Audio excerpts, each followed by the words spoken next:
President அசன்ட்டுக்கு அப்புறம் ஒரு சட்டமா மாறிடும். சரிங்களா?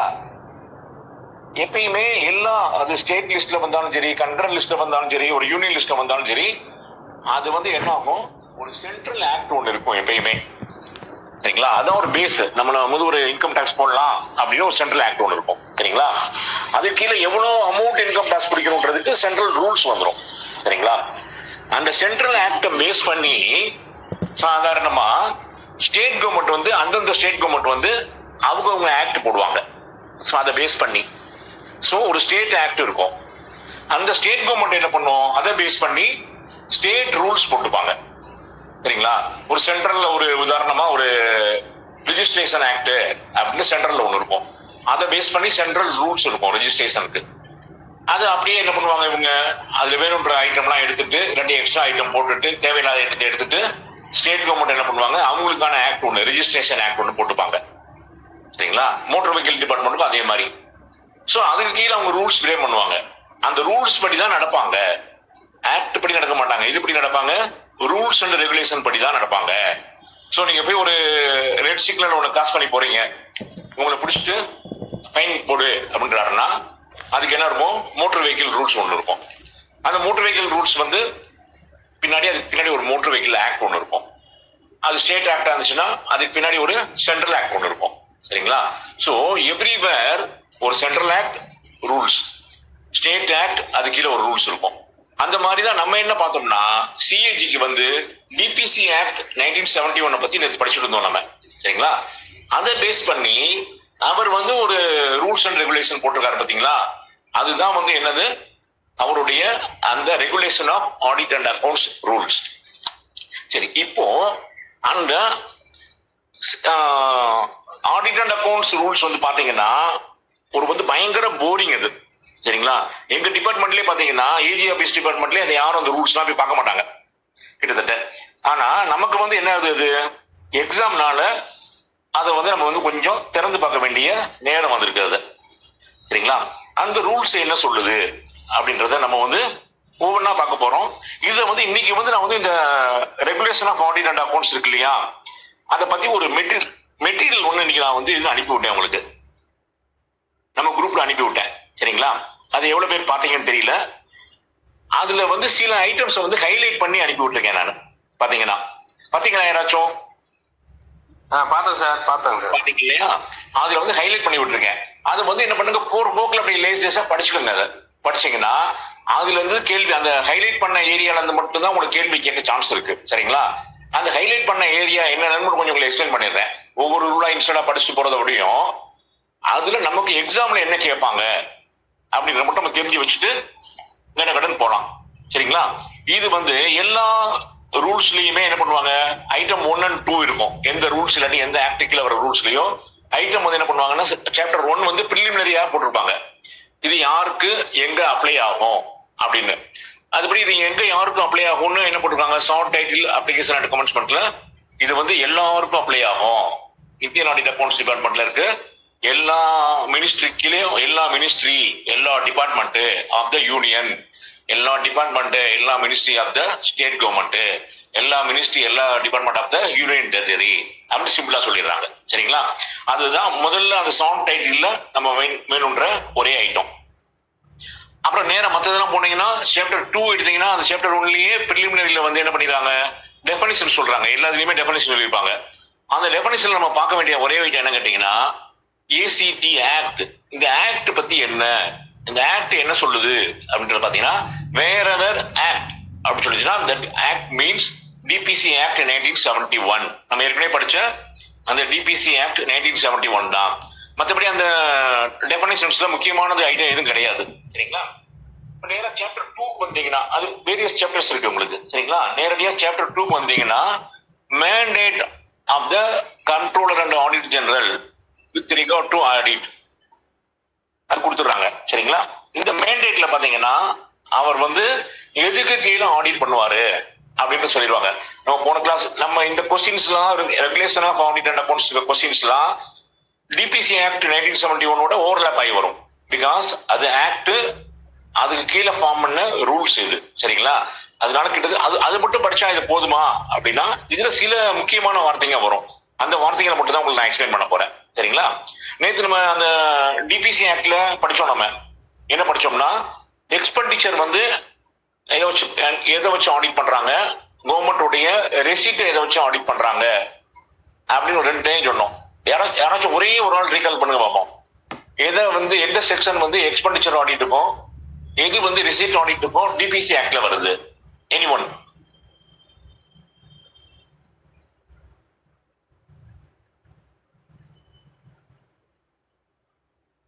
பத்து, 9, 8, 7, 6, 5, 4, 3, 2, 1.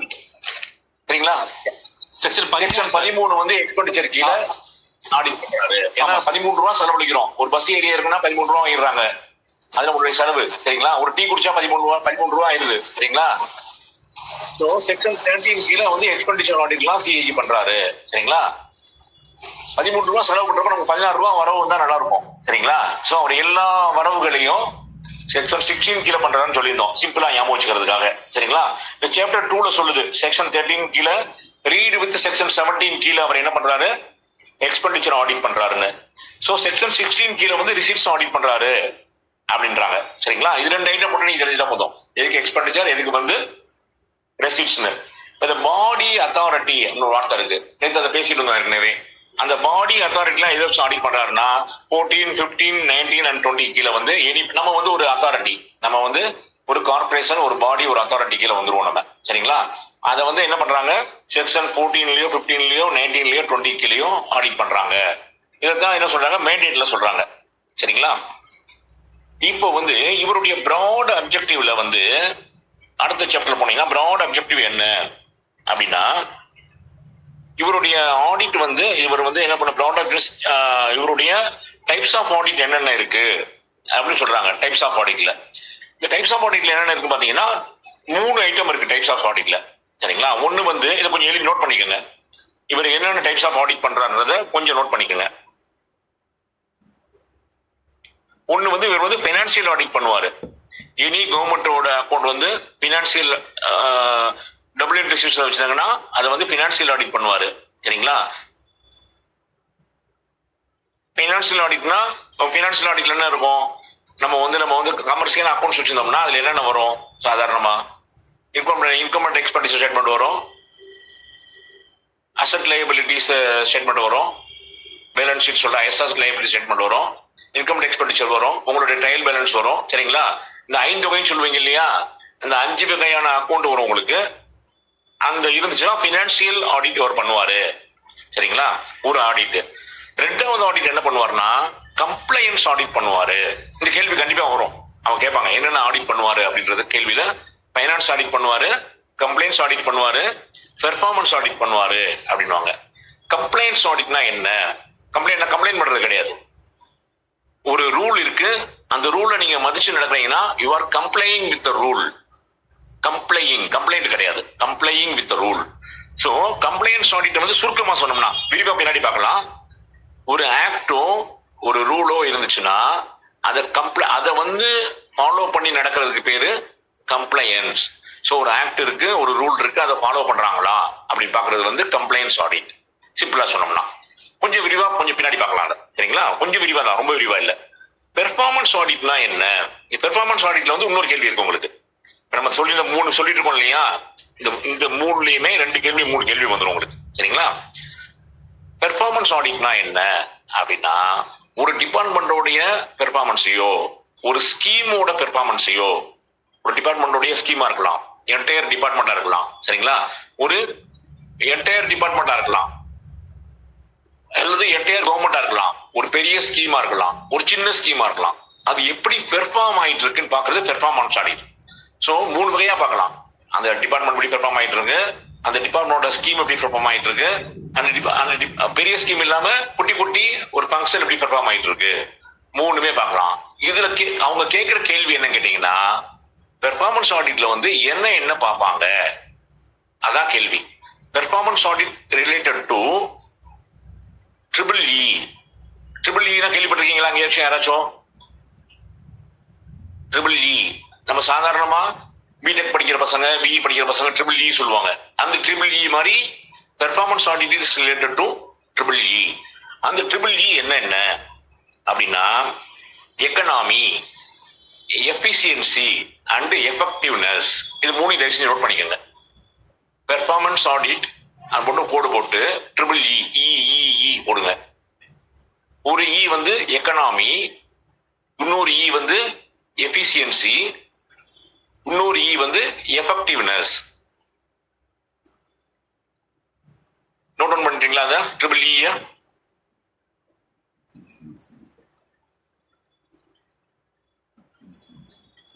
இந்த மூணு இ என்னன்னு கொஞ்சம் விரிவா பின்னாடி பார்க்க போறோம். சரிங்களா? இப்போ இந்த டைப்ஸ் ஆஃப் ஆடிட் வந்து பினான்சியல் ஆடிட்டா இருக்கலாம், கம்ப்ளைண்ட்ஸ் ஆடிட்டா இருக்கலாம், அல்லது பெர்ஃபார்மன்ஸ் ஆடிட்டா இருக்கலாம் இந்த ரூல் படி, அல்லது combination of all the three or any two. மூணுமே சேர்த்து பார்க்கலாம். Finance audit, complaints audit, performance audit மூணு சேர்த்து பார்க்கலாம். ஃபைனான்ஸ் ஆடிட், கம்ப்ளைண்ட்ஸ் ஆடிட் பார்க்கலாம். கம்ப்ளைண்ட்ஸ் ஆடிட்டும் பெர்ஃபார்மன்ஸ் ஆடிட் பார்க்கலாம். சரிங்களா? So combination of all the three or any two. So types of audit 4. யாராவது சொல்ல முடியுமா டைப்ஸ் ஆஃப் ஆடிட் 4 என்னன்னு? ஒவ்வொருத்தரும் ஒவ்வொன்னா சொல்லுங்க. Types of audit 1 sir financial audit. Financial audit 1. ரெண்டாவது கம்ப்ளைண்ட்ஸ் ஆடிட். Complaints audit. மூணாவது பெர்ஃபார்மன்ஸ் ஆடிட். Performance audit. நாலாவது combination of all the three or any combination of. So இதுல வந்து டெஃபினட்டா 2 கேள்வி கேட்டுருவான் உங்களுக்கு. சரிங்களா? என்ன கேட்டுருவான்? கம்ப்ளைண்ட்ஸ் ஆடிட்னா என்னன்னு கேள்வி கேட்பான், அல்லது பெர்ஃபார்மன்ஸ் ஆடிட்ல என்னென்ன பார்க்க போறோம்னு கேட்பான். சரிங்களா? டிஏஜி மேண்டேட் படி அவர் வந்து இந்த மூணு ஆடிட் பண்ணலாமா, இல்லாட்டி complaints of the all the 3 பண்ணலாமா, அது ஒரு கேள்வி கேட்பான். இதுலயே வளைச்சு ஒரு 2 கேள்வி கேட்பான் டைப்ஸ் ஆஃப் ஆடிட்ல. சரிங்களா? ஓகே. இப்போ வந்து இது வந்து நம்ம அப்படியே மேம்போக்கா போயிட்டு இருக்கோம். நம்ம உங்களுக்கு ஹைலைட் பண்ணி அனுப்பின மெட்டீரியல்ல இதெல்லாம் இருக்கு. அந்த ஹைலைட் பண்ணது ஒரே ஒரு டைம் படிச்சு பாத்துக்கோங்க. சரிங்களா? உங்களுக்கு எம்சிக்யூஸ் நான் வந்து அனுப்பி வைக்கிறேன் மறுபடியும் திருப்பி. எம்சிக்யூஸ் கொஞ்சம் அனுப்பி வச்சிருக்கேன், திருப்பி இந்த சப்ஜெக்ட் ஃபுல்லா அனுப்பி வைக்கிறேன் நான். ஓகேவா?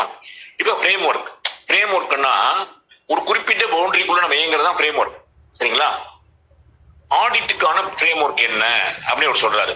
சரிங்களா? எதுக்குள்ள ஆடிட் போவோம் அப்படின்னு பாத்தீங்கன்னா வானமே இல்லை மாதிரி தான். இவங்களுக்கு என்னென்ன இருக்கு?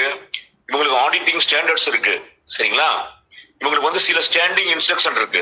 நமக்கு தான் நம்ம இருக்க மாதிரி தான் ஆடிட்டிங். நமக்கு என்னென்ன இருக்கும் அதெல்லாம் நிறைய கொஞ்சம் நோட் பண்ணிக்கங்க போதும். ஆடிட் குவாலிட்டி மேனேஜ்மெண்ட் சிஸ்டம் இருக்கு இவங்களுக்கு. அப்புறம் கோட் ஆஃப் எத்திக்ஸ் இருக்கு இவங்களுக்கு. கைட்லைன்ஸ் இருக்கு. இதெல்லாம் உங்களுக்கு ஹைலைட் பண்ணி எடுத்திருக்கேன். கைட்லைன்ஸ் இருக்கு. இவங்களுக்கும் மேனுவல்ஸ் இருக்கு நம்மள மாதிரி. சரிங்களா? கைடன்ஸ், பிராக்டிகல் நோட்ஸ் எல்லாமே இருக்கு. இது எல்லாமே இது முக்கியமான என்னன்னு கேட்டீங்கன்னா ஆடிட்டிங் ஸ்டாண்டர்ட்ல ஆரம்பிச்சு மேனுவல்ஸ், பிராக்டிகல் நோட்ஸ் எல்லாமே லேட்டஸ்டா இவங்களுடைய வெப்சைட்லயும் இருக்கு. சிஏஜியோடைய வெப்சைட்லயும் இருக்கு. அதை பத்தி கேள்வி கேட்கலாம். இவங்களுடைய ஃப்ரேம் ஒர்க் வந்து வெப்சைட்ல இருக்கா இல்லையா அப்படின்னு கேள்வி கேட்கலாம். அந்த கேள்வி கேட்க சான்ஸ் இல்ல, பட் வந்தாலும் இவங்க கேட்டாலும் கேட்க சான்ஸ் இருக்கு. சரிங்களா? இதுதான் ஃப்ரேம் ஒர்க் பொறுத்த வரைக்கும். சரிங்களா? அடுத்து வந்து இவர் எந்த அளவுக்கு ஆடிட் பண்ணுவார் ஒரு டிபார்ட்மெண்ட்ல போயிட்டு ஸ்கோப் அண்ட் எக்ஸ்டெண்ட். அதுதான் வந்து ஸ்கோப் அண்ட் எக்ஸ்டெண்ட் சொல்றாங்க. ஸ்கோப் அண்ட் எக்ஸ்டெண்ட் போட்டுங்க. ஃப்ரேம் ஒர்க் போட்டு முடிச்சுக்கோங்க. அதை ஸ்கோப் அண்ட் எக்ஸ்டெண்ட் எவ்வளவு தூரம் பண்றாரு அப்படின்னா இந்த ஸ்கோப் அண்ட் எக்ஸ்டெண்ட் வந்து டிசைடட் பை சிஏஜி தான். எவ்வளவு பண்ண போறோம் அப்படின்றது வந்து section 23 of the DPC act கீழே வந்து இவர் என்னது எந்த அளவுக்கு இவர் பண்ண போறோம் சிஏஜியா டிசைட் பண்ணணும். 20% பார்க்க போறோமா, 10% பார்க்க போறோமா, 5% பார்க்க போறோமா அப்படின்னு. அதே மாதிரி ஒரு டிபார்ட்மெண்ட் ஆடிட் பண்ணிட்டே இருக்காங்க. அந்த டிபார்ட்மெண்ட் ஆடிட் பண்ண வேணாம்னு நினைக்கிறதுக்கும் அவருக்கு வந்து ரைட்ஸ் இருக்கு. செக்ஷன் 24 கீழே இருக்கு. ஸ்கோப் அண்ட் எக்ஸ்டெண்ட் கீழே இதா இருக்கும். செக்ஷன் 23 கீழே வந்து எந்த எக்ஸ்டெண்ட் பண்ணலாம் அப்படின்றதுக்கும் ஒரு ஆடிட்டர் டிஸ்கஸ் பண்றதுக்கு வேணாம்னு எடுக்கிறதுக்கு இவருக்கு ரைட் இருக்கு. சரிங்களா? இப்போ வந்து அடுத்து வந்து அத்தாரிட்டி டு கண்டக்ட் ஆடிட் வந்து செக்ஷன் 18 கீழே சொல்றாங்க. இந்த ரூல் கீழே செக்ஷன் 18 கீழே எந்த அத்தாரிட்டி சொன்னா 18 படிக்கல பார்த்துக்கலாம் அதை. சரிங்களா? இப்போ rules and powers of executive அடுத்தது ஒன்று சொல்றாங்க. சரிங்களா? இந்த rules and power of executive வந்து பாத்தீங்கன்னா எக்ஸிக்யூட்டிவ் வேலை என்ன, சிஏஜி உடைய வேலை என்ன அப்படின்னா எக்ஸிக்யூட்டிவ்னா இப்போ உதாரணமா நம்ம ஆபீஸ்ல நம்மளை பொறுத்த வரைக்கும் நமக்கு எம்டி தான் எக்ஸிக்யூட்டிவ் நமக்கு. சரிங்களா? அதே மாதிரி ஒரு டிபார்ட்மெண்ட் எடுத்தீங்கன்னா அந்த டிபார்ட்மெண்ட்ல ஹெச்ஓடி ஒரு டைரக்டர் இருப்பாரு, டைரக்டர் ஆஃப் அனிமல் ஹஸ்பண்ட்ரி. வேற டிபார்ட்மெண்ட் போனீங்கன்னா ஒரு அந்த டிபார்ட்மெண்ட் பொறுத்தவரை ரெவன்யூ ஹெட் வந்து ஒருத்தர் இருப்பாரு சரிங்களா. அவர் தான் அந்த ஆபீஸுக்கு யாரு ஹெச்ஓடியோ அவர் தான் எக்ஸிக்யூட்டிவ் அங்க சரிங்களா. சோ ரூல்ஸ் அண்ட் பவர்ஸோட எக்ஸிக்யூட்டிவ் என்ன, rules and powers of CAG என்னன்றத சொல்றதா அந்த 9th. இவர் வந்து கேட்கிறப்ப வந்து அவர் வேணுன்ற புக்கெல்லாம் கொடுக்கணும், ஆடிட் பண்றதுக்கு வேணுன்றதெல்லாம் எடுத்து கொடுக்கணும் அப்படின்றதுதான் எக்ஸிக்யூட்டிவ்க்கும் சிஏஜிக்கும் உள்ள அந்த ரூல்ஸை சொல்லிடுறாங்க சரிங்களா. இப்ப 10வதா ஒரு முக்கியமான பாயிண்ட் ஒன்று சொல்றாங்க. அந்த ஒரு ஆபீஸ்ல வந்து ஒரு மேனேஜ்மெண்ட் கமிட்டி இருந்துச்சுன்னா, ஒரு டிபார்ட்மெண்ட்ல ஒரு மேனேஜ்மெண்ட் கமிட்டி இருந்துச்சுன்னா, இப்ப நம்மளுடைய எம்ஏடபிள்யூஎஸ் டிபார்ட்மெண்ட்லயே ஒரு மேனேஜ்மெண்ட் கமிட்டி இருக்கு வச்சுக்கோங்க சரிங்களா.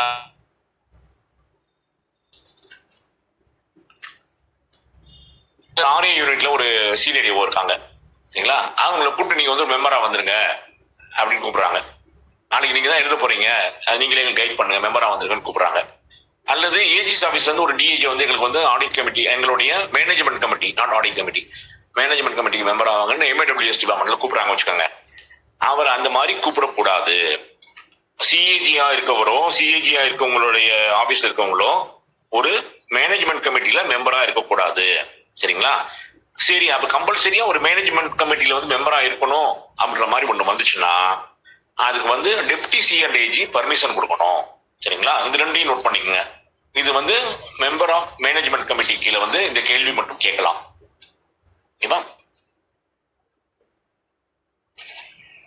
இப்போ இவர் வந்து என்ன பண்ணுவாருன்னா, சிஏஜியா இருக்கவர் இல்லாட்டி ஏஜியா இருக்கவர் வந்து எக்ஸிக்யூட்டிவ்க்கு வந்து அட்வைஸ் பண்ணுவாரு. என்ன, அவங்க எந்த மாதிரி அக்கௌண்ட்ஸ் வச்சுக்கணும், அவங்களுடைய எந்த அக்கௌண்ட்ஸ் மாதிரி எப்படி வந்து அவங்க வந்து எதுல வச்சுக்கணும்ன்றது அட்வைஸ் பண்ற வேலை யாருக்கு இருக்குன்னா சிஏஜிக்கு தான் இருக்கு. எக்ஸிக்யூட்டிவ்க்கு அட்வைஸ் பண்ற வேலை, என்ன மாதிரி அக்கௌண்டிங் ஸ்டாண்டர்ட்ஸை ஃபாலோ பண்ணணும் அப்படின்றதுக்கு அட்வைஸ் பண்றதுக்கு வந்து யாருன்னா ஏஜி ஆர் சிஏஜி தான் பண்ண முடியும் சரிங்களா. இப்போ வந்து சிஏஜிக்கு வந்து இன்னொரு பவர் ஒன்று கொடுக்குறாங்க. இப்போ அவர் வந்து நம்ம உதாரணமா இதுக்கு வர வச்சுக்க, நம்மளுடைய ஒரு கம்பைன் வாட்டர் ஸ்கீம் வந்து ஒரு ஆடிட் பண்ண வராங்க, இல்லாட்டி நம்மளுடைய ஒரு பாதாள சாக்கடை திட்டத்தை ஆடிட் பண்ண வராங்க சரிங்களா. ஆனா ஏஜிஸ் ஆஃபீஸ் இருக்கவங்களுக்கு நம்ம எஸ்சி அளவுக்கு ஒரு சி அளவுக்கு டெக்னிக்கல் நாலேஜ் இருக்குமானா இருக்காது சரிங்களா. அதே மாதிரி இவங்க வேரியஸ் ஃபீல்டு போவாங்க அவங்க சரிங்களா. இப்போ ஒரு டாக்டரோடைய இதுக்கு போவாங்க வச்சுக்கோங்க, ரோபோட்டிக் சர்ஜரி ஒரு எக்யூப்மெண்ட் வாங்குறாங்க, இவங்களுக்கு ரோபோட்டிக் சர்ஜரி பத்தி இவங்களுக்கு தெரியாது சரிங்களா. அது மாதிரி ஒவ்வொரு டிபார்ட்மெண்ட்லயும் ஒரு எக்ஸ்பெக்டேஷன் ஒன்று இருக்கும், எக்ஸ்பர்ட். அந்த எக்ஸ்பெக்டேஷனை வந்து அவங்க ஆடிட் பண்ண போறாங்க வச்சுக்கோங்க. இவங்களுக்கு வந்து அந்த அளவுக்கு எக்ஸ்பெக்டேஷன் நாலேஜ் இல்லைன்னா they can engage an external expert அப்படின்னு ஒன்று சொல்றாங்க. ஸோ நோட் பண்ணி போட்டுங்க, ஒரு எக்ஸ்டர்னல் எக்ஸ்பர்ட்டை இவங்க வந்து என்கேஜ் பண்ணிக்கலாம். யாரு, சிஏஜியா இருக்கவங்க ஆடிட் பண்றதுக்கு சரிங்களா. இதுல நீங்க நோட் பண்ண வேண்டிய ஐட்டம் என்னன்னு கேட்டீங்கன்னா, இது கேள்வி வரும். அந்த எக்ஸ்டர்னல் எக்ஸ்பர்ட் வந்து அவருடைய ஒப்பீனியன் கொடுத்தாலும் responsibility is rest with the CAG. இவங்க கொடுக்குற ரிப்போர்ட்டுக்கு ரெஸ்பான்சிபிள் யாரு, சிஏஜி தான். நீங்க வந்து ஒண்ணு சொன்ன பிறகு இல்ல சிஏஜி தப்பா சொல்லிட்டாரு அப்படின்னா சிஏஜி தான் ரெஸ்பான்ஸ் எடுத்துக்கணும். நான் ஒரு எக்ஸ்டர்னல் காரணம் வந்து என்கேஜ் பண்ணேன், அவன் கொடுத்ததுனாலதான் இது தப்பாயிடுச்சுன்னு அவரு ரெஸ்பான்சிபிலிட்டி தட்டி கழிக்க முடியாது. So audit stand responsible for the engagement of external expert and his opinion சரிங்களா. அந்த வார்த்தையை கொஞ்சம் நோட் பண்ணிக்கோங்க, அது வந்து கேள்வி வரலாம் இதுல. So CAG or AG can engage an external expert for auditing. அப்படி பண்ணினாருன்னா responsibility is rest with the audit department, not with the external expert. அதே என்ன சொல்றேன், request for a special audit. எங்களுக்கு ஆடிட்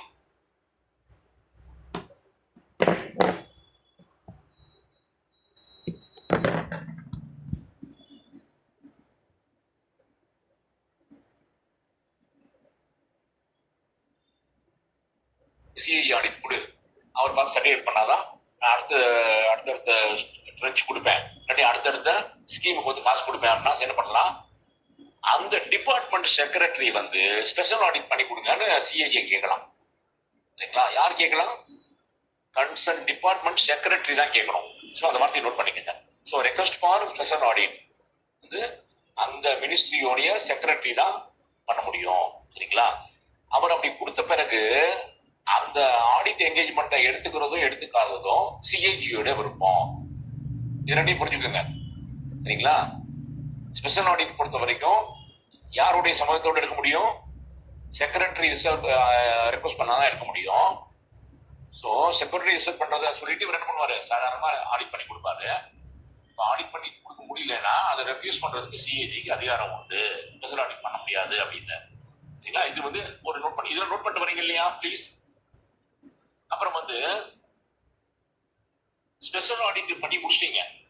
ஸ்பெஷல் ஆடிட் கிளியர் எழுதிங்க. இந்த special ஆடிட்டோட ரிப்போர்ட்டை வந்து CAG யாருக்கு அனுப்புவாருன்னா அந்த கன்சர்ன் செக்ரட்டரிக்கு அனுப்புவாரு. சரிங்களா? கன்சர்ன் செக்ரட்டரிக்கு அனுப்புறது மட்டும் இல்லாம செக்ரட்டரி டு ஃபைனான்ஸ் டிபார்ட்மெண்ட்டுக்கு அனுப்புவாரு. இது நீங்க வந்து ஏஜி நம்ம ஆபீஸ்ல இருக்க நம்ம எம்ஏடபிள்யூஎஸ் செக்ரட்டரி மட்டும் நினைச்சுக்காதீங்க. சரிங்களா? சிஏஜி வித் சென்ட்ரல் கவர்மெண்ட்லயும் அதே மாதிரி தான். சென்ட்ரல் கவர்மெண்ட்லயும் ஒரு டிபார்ட்மெண்ட் இருக்கும். அவங்க கேட்டாங்கன்னா அங்க இருக்க செக்ரட்டரி தான் அவர் வந்து என்கேஜ் பண்ணிக்க முடியும். இவர் ரிப்போர்ட் அனுப்புனாருன்னா செக்ரட்டரிக்கு அனுப்புவாரு. மினிஸ்ட்ரி ஆஃப் ஃபைனான்ஸ் சென்ட்ரல் கவர்மெண்ட்ல இருக்கு பார்த்தீங்களா, அவருக்கும் காப்பி கொடுப்பாரு இவரு. ஸோ கேள்வி எப்படி கேட்கலாம் உங்களுக்கு இதுலன்னா, ஒரு ஸ்பெஷல் ஆடிட் பண்ணாங்க, அந்த செக்ரட்டரி மட்டும் கொடுக்காம ஃபைனான்ஸ் ஆடிட் கொடுத்தாரு இவரு, ஃபைனான்ஸ் செக்ரட்டரி கொடுத்தாரு, இது ரைட்டா தப்பா அப்படி கேள்வி கேட்கலாம். சரிங்களா? அல்லது ஸ்பெஷல் ரிப்போர்ட் ஸ்பெஷல் ஆடிட் பண்ணாரு, இதுல வந்து யாருக்கு வந்து ரிப்போர்ட் கொடுக்கணும்? அவரு secretary to the concern department, ரெண்டாவது secretary to the finance department, மூணாவது வந்து இல்ல பிரசிடென்ட், நாலாவது வந்து 1 and 2 அப்படி கூட கேட்கலாம். சரிங்களா? அது கரெக்டா தெளிவா இருக்கீங்க. ஸோ ஸ்பெஷல் ஆடிட் பொறுத்த வரைக்கும் சிஏஜியோடைய ரூல்ஸ் இதுதான் சொல்லுது. So whatever it may be, இந்த 14 மணி நேரம் பார்த்த எல்லா ஐட்டத்துக்கும் டிபிசி ஆக்டுடைய general or common provisions apply ஆகுது எல்லா கேஸ்லயுமே அப்படின்னு அடுத்த லைன்ல சொல்லிடுறாங்க அவங்க. சரிங்களா? ஸோ இது வரைக்கும் உள்ளது வந்து ஒரு சாப்டர் மாதிரி 4 சாப்டர்ல முக்கியமான ஐட்டம் வந்து பார்த்தோம் நம்ம. சரிங்களா? இப்போ அடுத்து வந்து என்ன சொல்றாங்கன்னா, ஆடிட்டிங் இன் ஐடி என்விரான்மெண்ட், அதுல சிஏஜியோடைய ரோல் என்ன? சரிங்களா? ஆடிட்டிங்கோடைய ஐடி என்விரான்மெண்ட்ல இவருடைய ரோல் என்ன? இப்ப நீங்க பாத்தீங்கன்னா எல்லாமே வந்து கம்ப்யூட்டரைஸ் ஆயிடுச்சு, ஆன்லைனாவும் ஆயிடுச்சு நிறையவே. சரிங்களா? ஒவ்வொரு இ ஆபீஸ்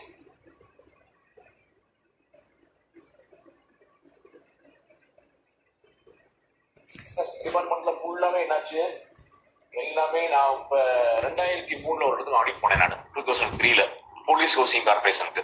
சரிங்களா? அங்க போயிட்டு ஆடிட் பண்றப்ப எனக்கு இந்த டேட்டா கொடுங்க அப்படின்னேன். அது எல்லாமே சிஸ்டம்ல இருக்கு சார், எடுத்துக்கங்க சார் அப்படின்னாரு. ஸோ 2003 எனக்கு சிஸ்டம் கொஞ்சம் தான் தெரியும். எனக்கு வேர்டு ஓப்பன் பண்ணி டைப் பண்ணி தெரியும், அவ்வளவுதான். சரிங்களா? அவர் 2003 போலீஸ் ஹவுசிங் கார்பரேஷன் என்ன சொன்னாங்க, சார் எல்லாமே எம்புக்ல ஆரம்பிச்சு ரன்னிங் அக்கௌண்ட் பில் ஆரம்பிச்சு எல்லாமே கம்ப்யூட்டர்ல இருக்கு சார், எல்லாமே பக்காவா இருக்கு சார், நீங்க வந்து எதை வேணா பாத்துக்கலாம் சார் கம்ப்யூட்டர் கொடுத்துட்டாங்க. சரிங்களா? ஸோ 2003 அவங்க ஐஆர்சிடிசி இருக்கு இன்னைக்கு, எல்லாமே கம்ப்யூட்டரைஸ்டு. சரிங்களா? ரெவன்யூ இன்னைக்கு டிபார்ட்மெண்ட்ல நீங்க என்ன சர்டிபிகேட் அப்ளை பண்ணாலும் ஆன்லைன்ல அப்ளை பண்ணிடுறோம். சரிங்களா? எவ்ரிவேர் இட் இஸ் இ ஆபீஸா மாறிட்டு வருது. சரிங்களா? அப்போ ஆடிட் பண்றப்ப என்ன பண்ணணும், நீங்க ஐடி சிஸ்டத்துலயும் உங்களுக்கு ஆடிட் பண்ண தெரியணும். ஆடிட் வரவங்க நம்ம ஆஃபீஸ்க்குள்ள வந்துட்டு என்ன பண்ணணும், எனக்கு எஃப்ஐஎஸ் கொடுங்க, அதையே நான் பார்த்தேன் கேட்கணும். சரிங்களா? அந்த ஆடிட்டிங் இன் ஐடி என்விரான்மெண்ட் எப்படி இருக்குன்றத கொஞ்சம் சொல்றாங்க அவங்க. சரிங்களா? இப்போ வந்து ஆடிட்டிங் இன் ஐடி என்விரான்மெண்ட் வந்து என்னதுன்னா,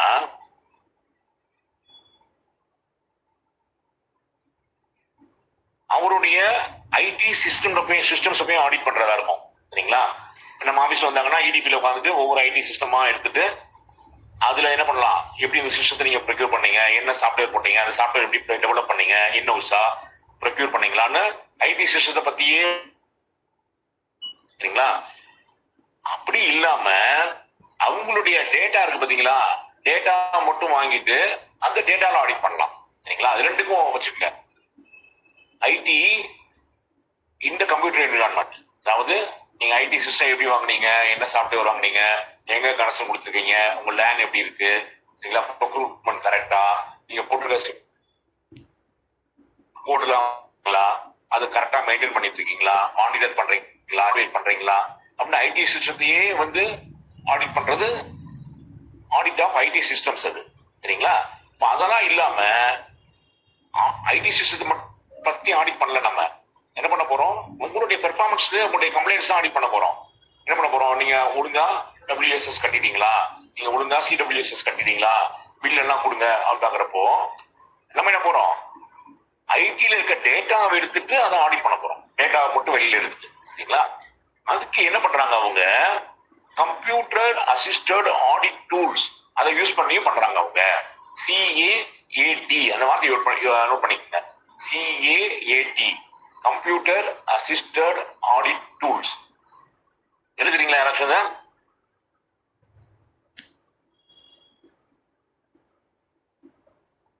so computer assisted audit tools சொல்ற CAAT, இதை பத்தி ஒரு கேள்வி வரலாம். CAAT பத்தி ஒரு கேள்வியோ 2 கேள்வியோ வரலாம், சரிங்களா? அல்லது ஆடிட் என்விரான்மெண்ட் பத்தி இந்த கேள்வி வரலாம். ஆடிட் வந்து ஐடி சிஸ்டத்தை ஆடிட் பண்ணுமா, அல்லது அவங்க கொடுக்குற டேட்டாவை வச்சுட்டு ஆடிட் அசிஸ்டன்ட் டூல் வச்சு ஆடிட் பண்ணுமா, அல்லது ரெண்டுமே பண்ணுமா அப்படின்னு வரலாம்.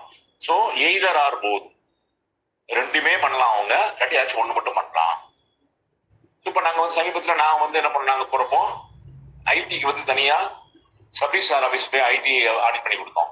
ஆனா வெறும் டேட்டா மட்டும் வச்சு என்ன பண்ணோம்? இன்சூரன்ஸ் ஸ்கீம் ஆடிட் பண்ணி கொடுத்தோம். அப்ப நாங்க ஐடி எல்லாம் உள்ள போகல. சோ இது தனி அது தனி. சோ இதுல கேள்வி வரலாம், CAAT என்னன்னு கேள்வி வரலாம். CAAT என்னன்னு ஒரு ஆள் சொல்லுங்க பார்ப்போம். CAAT கம்ப்யூட்டர் அசிஸ்டட் ஆடிட் வந்து CAAT சொல்றோம். CAAT வந்து நல்லா நிறைய எக்ஸாம்பிள் இருக்கு. நம்ம SQL இருக்கு இல்லையா? SQL யாராச்சும் query கொடுத்தீங்கன்னா உங்களுக்கு தெரியும். SQL query வந்து நம்ம சாதாரணமா FASல கொடுக்குறோம் நம்ம, சரிங்களா? SQL வந்து ஒரு கம்ப்யூட்டர் அசிஸ்டட் ஆடிட் டூல், சரிங்களா? இவங்க வந்து AG ஆபீஸ்ல யூஸ் பண்ற ஒரு முக்கியமான ஒரு CAAT என்ன கேட்டீங்கன்னா ஐடியா, IDEA, ஐடியா அப்படின்னு ஒண்ணு வந்து அவங்க யூஸ் பண்றாங்க. அந்த ஐடியாவை பத்தி அவங்க கேள்வி கேட்பாங்க. CAAT வந்து முக்கியமான AG ஆபீஸ்ல யூஸ் பண்ணிட்டு இருக்க CAAT முக்கியமானது என்ன அப்படின்னு கேட்பாங்க. ஐடியா அப்படின்ற வார்த்தையை நோட் பண்ணி வச்சுக்கோங்க நீங்க, சரிங்களா? அது போக நீங்க எக்ஸெல்லும் ஒரு ஆடிட் டூல் தான், சரிங்களா? அக்சஸ், மைக்ரோசாஃப்ட் அக்சஸும் ஒரு ஆடிட் டூல் தான். ஆடிட் டூல் வேரியஸா இருக்கு, சரிங்களா? சோ ஆடிட் டூல் வச்சு ஆடிட் பண்ற CAAT பண்ணலாம், ஐடி சிஸ்டத்தையே போய் ஆடிட் பண்றதாலும் பண்ணலாம். அதான் ஆடிட் இன் ஐடி என்விரான்மெண்ட், சரிங்களா?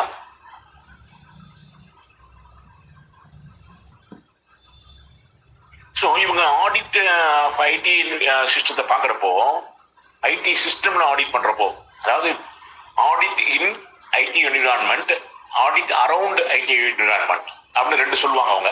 அந்த ரொம்ப அது உள்ள போவேன் நம்ம, சரிங்களா? ஐடி சிஸ்டம்ஸ் ஆடிட் பண்றப்போ இவங்க என்ன பண்ணணும்?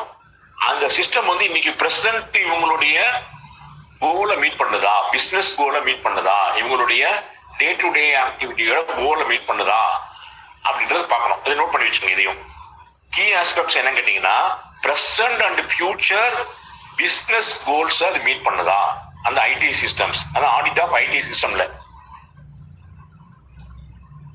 சோ அவர் எப்ப பண்ணணும்னா அந்த ஐடியோடைய வேரியஸ் ஸ்டேஜஸ் ஆஃப் லைஃப் சைக்கிளையும் ஒரு ஆடிட் பண்ணணும் அவர், சரிங்களா? இப்போ இதுல வந்து இன்னொரு வார்த்தை வந்து உங்களுக்கு வருது, சரிங்களா? அந்த ரெண்டு வார்த்தையை கொஞ்சம் நோட் பண்ணிக்கோங்க. Complaints testing and substantive testing ரெண்டு வார்த்தை வருது, சரிங்களா?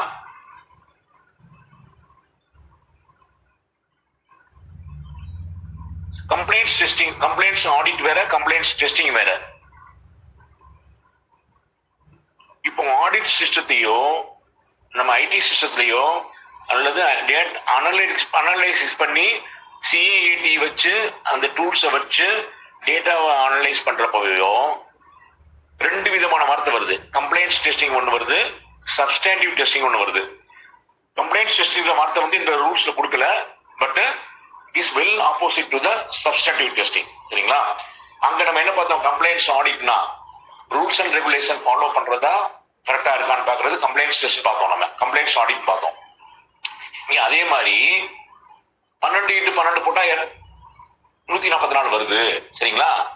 இது என்ன ஆகும்? இது வந்து கம்ப்ளைண்ட்ஸ் டெஸ்டிங். நீங்க வந்து சிம்பிளா இந்த சிஸ்டம் யூஸ் பண்ணா இந்த சிஸ்டம் ரிசல்ட் வரும் அப்படின்னு பாக்குறது கம்ப்ளைண்ட்ஸ் டெஸ்டிங். சப்ஸ்டாண்டிவ் டெஸ்ட்ன்றது டீடைலா ஆடிட் பண்றது. அந்த வார்த்தையை நோட் பண்ணிக்கங்க. சப்ஸ்டாண்டிவ் டெஸ்ட்ன்றது என்னன்னா ஃபுல் டேட்டாவை நீங்க அனலைஸ் பண்றீங்க பாத்தீங்களா, ஒரு டேட்டாவை ஃபுல்லா அனலைஸ் பண்ணீங்கன்னா that is called substantive testing. Data analysis சொல்லலாம், டேட்டா அனலிட்டிக்ஸ் சொல்லலாம், பிக் டேட்டா அனாலிசிஸ் கூட சொல்லலாம். இந்த மூணுமே எதுல வரும்னா டீடைல்டு வெரிஃபிகேஷன் சொல்ற சப்ஸ்டாண்டிவ் டெஸ்டிங் கீழே வரும். இதை கொஞ்சம் நோட் பண்ணிங்க. சப்ஸ்டாண்டிவ் டெஸ்டிங் என்னன்னு நோட் பண்ணிக்கங்க. சரிங்களா? Detailed audit of or detailed examination of data or data analysis. சரி, அப்ப அந்த ஐடி சிஸ்டம்ல பார்க்க வேண்டிய இன்னொரு ஐட்டம் என்னன்னு கேட்டீங்கன்னா, உங்களுக்கு கேட்கிற கேள்வி, ஆனா ஐடி சிஸ்டம்னா என்ன, அதெல்லாம் உள்ள போகல.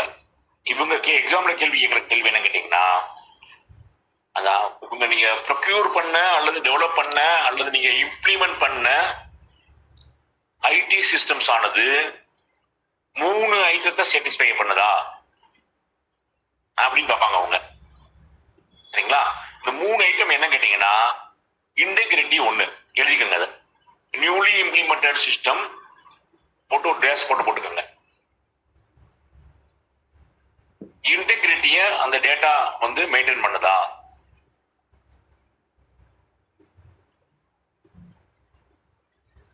ரெண்டாவது வந்து நான் ரீபூடியேஷன், REPUDI, ரீபூடியேஷன், REPUDIATION, நான் ரீபூடியேஷன். மூணாவதா ரிலையபிலிட்டி, நீங்க கொடுத்துக்க ஃபுல் டேட்டாவும் ரிலையபிளா இருக்கா. சரிங்களா? இன்டெகிரிட்டினா என்னன்னா டேட்டா கம்ப்ளீட்டா இருக்கான்றது ரிலையபிலிட்டி. அதை நோட் பண்ணிக்கங்க. ரிலையபிலிட்டி கீழே வந்து கம்ப்ளீட்னஸ். சரிங்களா? நான் ரீபூடியேஷன் கீழே போட்டுக்கோங்க, மறுத்து சொல்ல முடியாதது. நான் ரீபூடியேஷன்னா இல்ல அதை நான் பண்ணல அப்படின்னு மறுத்து சொல்ல முடியாது. உதாரணமா ஒரு மெயில் அனுப்புறீங்க வச்சுக்கோங்க, உங்களுடைய பர்சனல் மெயில இருந்து எனக்கு ஒரு மெயில் அனுப்புறீங்க, நாளைக்கு நீங்க சொல்ல முடியாது இந்த மெயில் அனுப்பவே இல்லை அப்படின்னு சொல்ல முடியாது. அதுக்கு பேர் வந்து நான் ரீபூடியேஷன். மூணாவதா ரிலையபிலிட்டி. ரிலையபிலிட்டி என்ன கேட்டீங்கன்னா, அந்த டேட்டா எப்பயுமே கம்ப்ளீட்டா இருக்கிறது வந்து இன்டெகிரிட்டி. ரிலையபிலிட்டினா அது வந்து என்ன ஆகும், அவைலபிலிட்டியா இருக்கணும். உங்களுடைய உண்மை தன்மையை கொடுக்கிறது ரிலையபிலிட்டியா இருக்கணும். சரிங்களா? இந்த 3ஐயும் கேட்பாங்க. இதுல ஆடிட் ஆஃப் ஐடி சிஸ்டம்ல நீங்க பார்க்க வேண்டிய 3 என்ன கேட்கறதுல இன்டெகிரிட்டி, நான் ரீபூடியேஷன் அண்ட் ரிலையபிலிட்டி.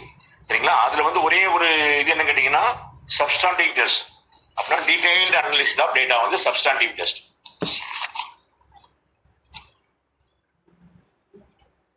சோ இந்த ஐடியா அப்படின்னு சொன்னோம் இல்லையா, அந்த ஐடியாவுடைய எக்ஸ்பான்ஷன் என்ன கேட்டீங்கன்னா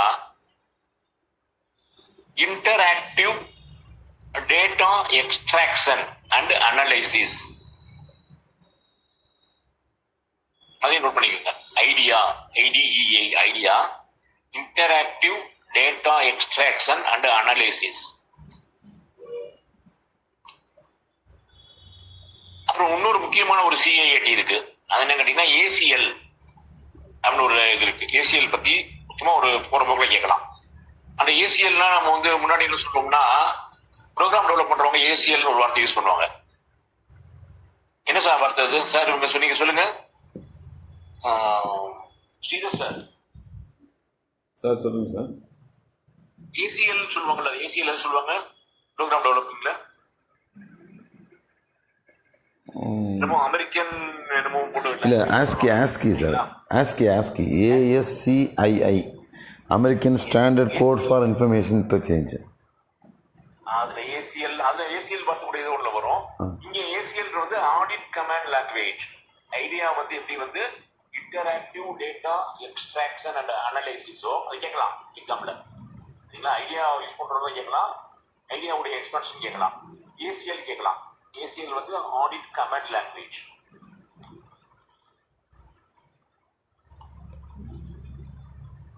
இது ஐடி ஆடிட் பத்தி கொஞ்சம் இவ்வளவுதான் வரும் இல்ல. சரிங்களா? அந்த இதை கேட்கிறப்போ ரெகுலேஷன் ஆடிட் அக்கௌண்ட்ஸ்ல. இப்ப அடுத்து வந்து அந்த ரெகுலேஷன் 19 என்ன சொல்லுதுன்னா, right to access and audit. Accounts வந்து அக்சஸ் பண்ணி ஆடிட் பண்றதுக்கு அவருக்கு என்ன ரைட் இருக்கு CAGக்கு அப்படின்றதுக்கு வந்து என்ன சொல்லுதுன்னா, அந்த ஆடிட்டபிள் என்டிட்டி உடைய ரெஸ்பான்சிபிலிட்டி நேட்டிவிட்டியில கொடுத்துருங்க. ஆடிட்டபிள் என்டிட்டி உடைய ரெஸ்பான்சிபிலிட்டி என்னன்னா ஆடிட் பண்றவங்களுக்கு கம்ப்ளீட் அண்ட் ரிலையபிள் டேட்டா கொடுக்கணும். இது அவருடைய ரெஸ்பான்சிபிலிட்டி, ஆடிட்டபிள் என்டிட்டியோட ரெஸ்பான்சிபிலிட்டி. இப்போ ஆடிட்டபிள் யூனிட் ஆடிட்டபிள் யூனிட்டோட ரெஸ்பான்சிபிலிட்டி இருக்க மாதிரி சிஏஜியோடைய ரெஸ்பான்சிபிலிட்டி என்ன கேட்டீங்கன்னா உங்ககிட்ட வாங்குற டேட்டாவை வந்து அவர் என்ன பண்ணிக்கணும், கான்பிடென்சியெல்லாம் வச்சுக்கணும். அதை வந்து அந்த பர்சனலி ஐடென்டிஃபைபிள் இன்ஃபர்மேஷன் PII இந்த வார்த்தையை போட்டுருங்க. PII பர்சனல் ஐடென்டிஃபையபிள் இன்ஃபர்மேஷன் அதை வந்து ப்ரொடெக்ட் பண்ணணும்.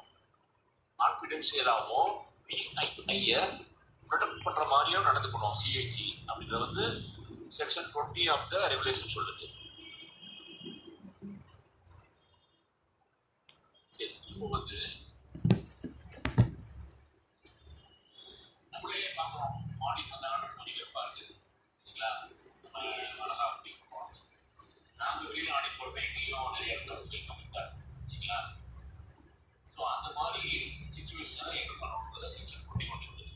Failure to provide data document note பண்ணிக்கிறது.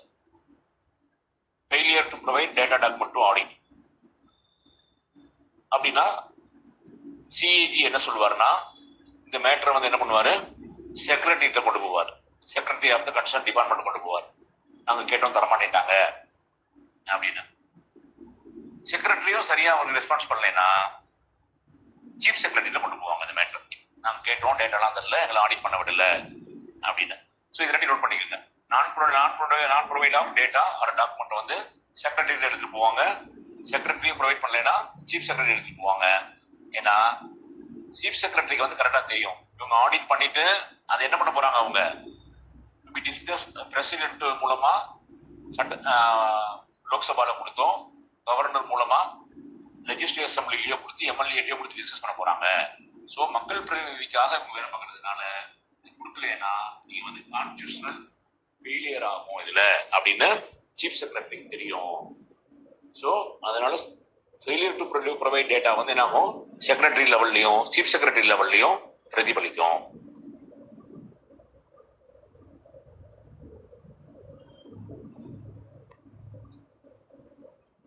இவருடைய சாப்டர் 5 என்ன சொல்றாங்க இவங்க, இவர் வந்து எக்ஸ்பெண்டிச்சர் ஆடிட் பண்ணலாம். எக்ஸ்பெண்டிச்சர் ஆடிட் ஏற்கனவே சொன்ன மாதிரி என்னாச்சு உங்களுக்கு செக்ஷன் 13 கீழே டிபிசி ஆக்ட் இந்த மாதிரி ரிசீட் ஆடிட் அகைன் பண்ணலாம் அப்படின்னு செக்ஷன் 16 கீழே சொன்னாங்க சரிங்களா. இப்போ ஆடிட் ஐடி சிஸ்டம் பண்ணலான்றத அடுத்த செக்ஷன் சொல்றாங்க. திருப்பி கொஞ்சம் ரிப்பீட் ஆகிற மாதிரி இருக்கும். இவர் வந்து என்ன பண்ணலாம், 35 to 37 என்ன சொல்லுதுன்னா ஸ்டோர்ஸ் அண்ட் ஸ்டாக்கையும் இவர் வந்து என்ன பண்ணலாம் ஆடிட் பண்றதுக்கு ப்ரொவிஷன் இருக்கு அப்படின்ற செக்ஷன் 35 to 37 சொல்லுது சிஏஜி பண்றதுக்கு. நம்ம இந்த இதுக்குரிய ஆக்டுடைய இது இருக்கு. அதே மாதிரி நம்மளுடைய அசெட் அண்ட் லைபிலிட்டி இருக்கு இல்லையா, நம்மளுடைய ஆடிட்டபிள் டிபார்ட்மெண்டோடைய அசெட்ஸையும் லைபிலிட்டிஸையும் இவர் ஆடிட் பண்ணலாம் அப்படின்றது சொல்லுது. ஸோ 35 to 37 ஸ்டோர்ஸ் அண்ட் ஸ்டாக்கும், 38 வந்து அசெட்ஸ் அண்ட் லைபிலிட்டியும் பண்ணலாம் சொல்லுது. அடுத்து இந்த இதோடைய 41, 42 என்ன சொல்லுதுன்னா கிராண்ட்ஸ் அண்ட் எய்ட்ஸையும் லோன்ஸையும் ஒரு ஆடிட் பண்ணலாம். அங்க இருக்க அதே அந்த நம்ம சொன்னோம் இல்லையா டிபிசி ஆக்ட் கீழே வந்தது இவங்க கொஞ்சம் எக்ஸ்பிளைன் பண்ணி 41, 42 கீழே தனியா போட்டிருக்காங்க சரிங்களா. இப்போ அடுத்து நீங்க இன்னொரு நோட் பண்ணிக்க வேண்டியது என்ன கேட்டீங்கன்னா, நம்ம ஏற்கனவே சொன்னோம் இல்லையா ஃபைனான்ஸ் ஆடிட் பத்தி, கம்ப்ளைண்ட்ஸ் ஆடிட் பத்தி, பெர்ஃபார்மன்ஸ் ஆடிட் பத்தி கொஞ்சம் எக்ஸ்ட்ரா பார்க்க போறோம் அப்படின்னு. ஸோ ஃபைனான்ஸ் ஆடிட் வந்து 43 கீழே சொல்றாங்க. என்ன சொல்றாங்கன்னா ஃபைனான்ஸ் அக்கௌண்ட்ஸ் அவர் ஆடிட் பண்ணலாம். ஃபைனான்ஸ் அக்கௌண்ட்ஸ் போட்டுக்கோங்க, போட்டு அது ரெண்டா பிரியுது. Finance accounts and appropriation accounts அப்படின்னு பிரியுது. Finance audit consist of audit of finance accounts and audit of appropriation accounts. So finance accounts நம்ம ஏற்கனவே சொன்ன மாதிரி இஸ் நத்திங் பட் உங்களுடைய இந்த 5 தான். Profit and loss account, income and expenditure, அந்த என்ன நீங்க போட்ட ட்ரையல் பேலன்ஸ், உங்களுடைய பேலன்ஸ் ஷீட்ல இருக்க அசட் சைட்ல அந்த எல்லாத்தையும் பண்றது ஃபைனான்ஸ் அக்கௌண்ட்ஸ் சரிங்களா. அடுத்து இவங்க சொல்ற அப்ராப்ரியேஷன் அக்கௌண்ட்ஸ் நத்திங் பட் ஒரு பட்ஜெட் போடுறாங்க சரிங்களா. ஒரு ஆபீஸ் எடுத்துங்க, மதுரையில் ஒரு ஆபீஸுக்கு வச்சுக்கோங்க. அந்த மதுரையில் வந்து ஒரு ஆபீஸ் இருக்கு. மதுரையில சி ஆபீஸ் எடுத்துக்கோங்க. சி ஆபீஸ்ல வந்து இந்த வருஷம் மக்களுக்கான சேலரி வந்து ஒரு மாசத்துக்கு வந்து 75 லட்சம் வருது வச்சுக்கோங்க. சரிங்களா? ஒரு மாசத்துக்கான சேலரி வந்து 75 லட்சம் வருதுன்னா ஒரு வருஷத்துக்கு எவ்வளவு வரும்? 12 கோடி ரூபாய் வரும். சரிங்களா? இந்த அப்ராப்ரியேஷன் அக்கௌண்ட்ஸ் என்ன பண்ணுவாங்க? பட்ஜெட்ல 12 கோடி ரூபாய் சேலரிக்கு கொடுத்துருவாங்க. சரிங்களா? அல்லது 10% ப்ரொவிஷன் வச்சு 13 கோடி ரூபாய் அவங்க கொடுத்துருவாங்க. இது ஒவ்வொரு மாசமும் அந்த 75 லட்சம் செலவழிக்கிறோம் இல்லையா? we are appropriating. பட்ஜெட்ல கொடுத்ததை we are appropriating. பைனான்ஸ்ல கொடுத்ததை we are appropriating. சரிங்களா? சோ இந்த பைனான்ஸ் ஆடிட்ல எப்படி அப்ராப்ரியேட் பண்ணி செலவழிச்சிருக்காங்க அப்படின்னு பாக்குறதுக்கும் சிஏஜிக்கு ரைட் இருக்கு. So finance audit consist 2 type of auditing. ஒன்னு பைனான்ஸ் அக்கௌண்ட்ஸ் பண்ணுவாங்க, இன்னொன்னு அப்ராப்ரியேஷன் அக்கௌண்ட்ஸ் பண்ணுவாங்க. இது வந்து ஒரு சின்ன ஸ்கேல்ல நம்ம சொன்னோம் உதாரணமா. இது ஃபுல் ஒரு ஸ்டேட்டுக்குமே அப்ராப்ரியேஷன் அக்கௌண்ட்ஸ் எடுத்து ஆடிட் பண்ணுவாங்க. தமிழ்நாடு ஸ்டேட் ஃபுல்லாவே எடுத்து அதுக்கு ஒரு சர்டிஃபை பண்ணுவார் சிஏஜி. சரிங்களா? சோ பைனான்ஸ் ஆடிட் பண்றதுக்கு வந்து பைனான்ஸ் அக்கௌண்ட்ஸையும் பண்ணலாம், அப்ராப்ரியேஷன் அக்கௌண்ட்ஸையும் ஒரு பண்ணுவான்றத நோட் பண்ணி வச்சுக்கோ. இப்போதைக்கு அது போதும். அதுக்குள்ளதான் கேள்வி கேட்பாங்க பைனான்ஸ் ஆடிட் பொறுத்த வரைக்கும். ஸோ கம்ப்ளைண்ட்ஸ் ஆடிட்ல நம்ம சொன்னோம். என்ன சொன்னோம்? ஒரு ஆக்ட் ஒரு ரூல்ல வந்து கரெக்டா கம்ப்ளை பண்ணிருக்கா, அதை ஃபாலோ பண்றாங்களா, அதுதான் கம்ப்ளைண்ட்ஸ் ஆடிட் அப்படின்னு சிம்பிளா சொன்னோம். அதுல வந்து ஒரு 4-5 ஐட்டம் மட்டும் அதுல வந்து டெஃபினிஷன்ஸ் இருக்கு. அதை என்ன நோட் பண்ணிக்கங்க, அது உதவும். சரிங்களா? சோ கம்ப்ளைண்ட்ஸ் ஆடிட்ல என்ன சொல்றாங்கன்னா 2 ஐட்டம் சொல்றாங்க. அதுல முக்கியமா ரெகுலாரிட்டி அண்ட் ப்ராப்பரிட்டி அப்படின்னு சொல்றாங்க. அது ரெண்டையும் எழுதிக்கங்க. கம்ப்ளைண்ட்ஸ் ஆடிட்ல வந்து ரெகுலாரிட்டி அண்ட் நம்ம சொல்லுவோம் உரிமையாளர் ப்ரொப்ரைட்டர் சொல்லுவோம் இல்லையா, அந்த ப்ராப்பரிட்டி PROPRIETY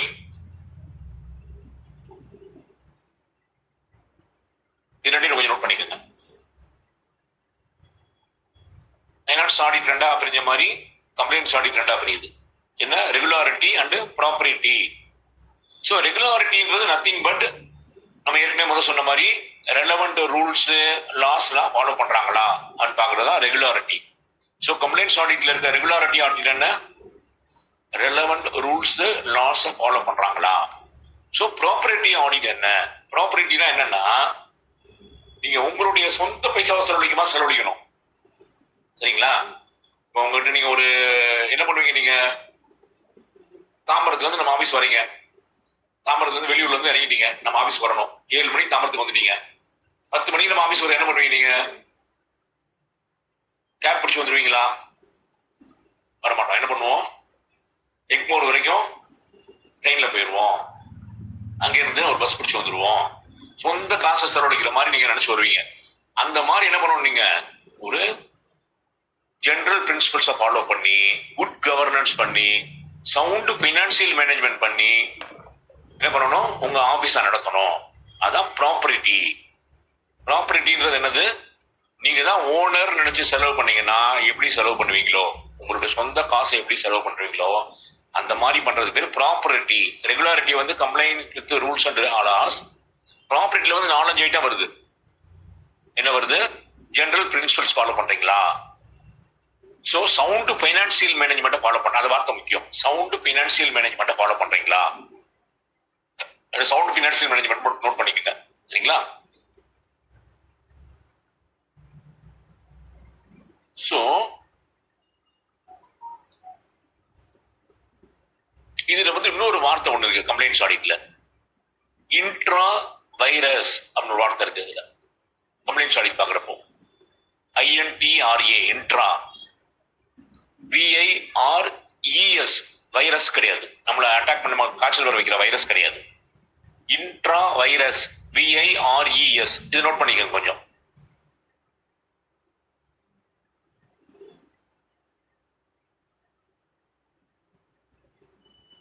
இன்ட்ரா வைரஸ் ஒரு வார்த்தை இருக்கு.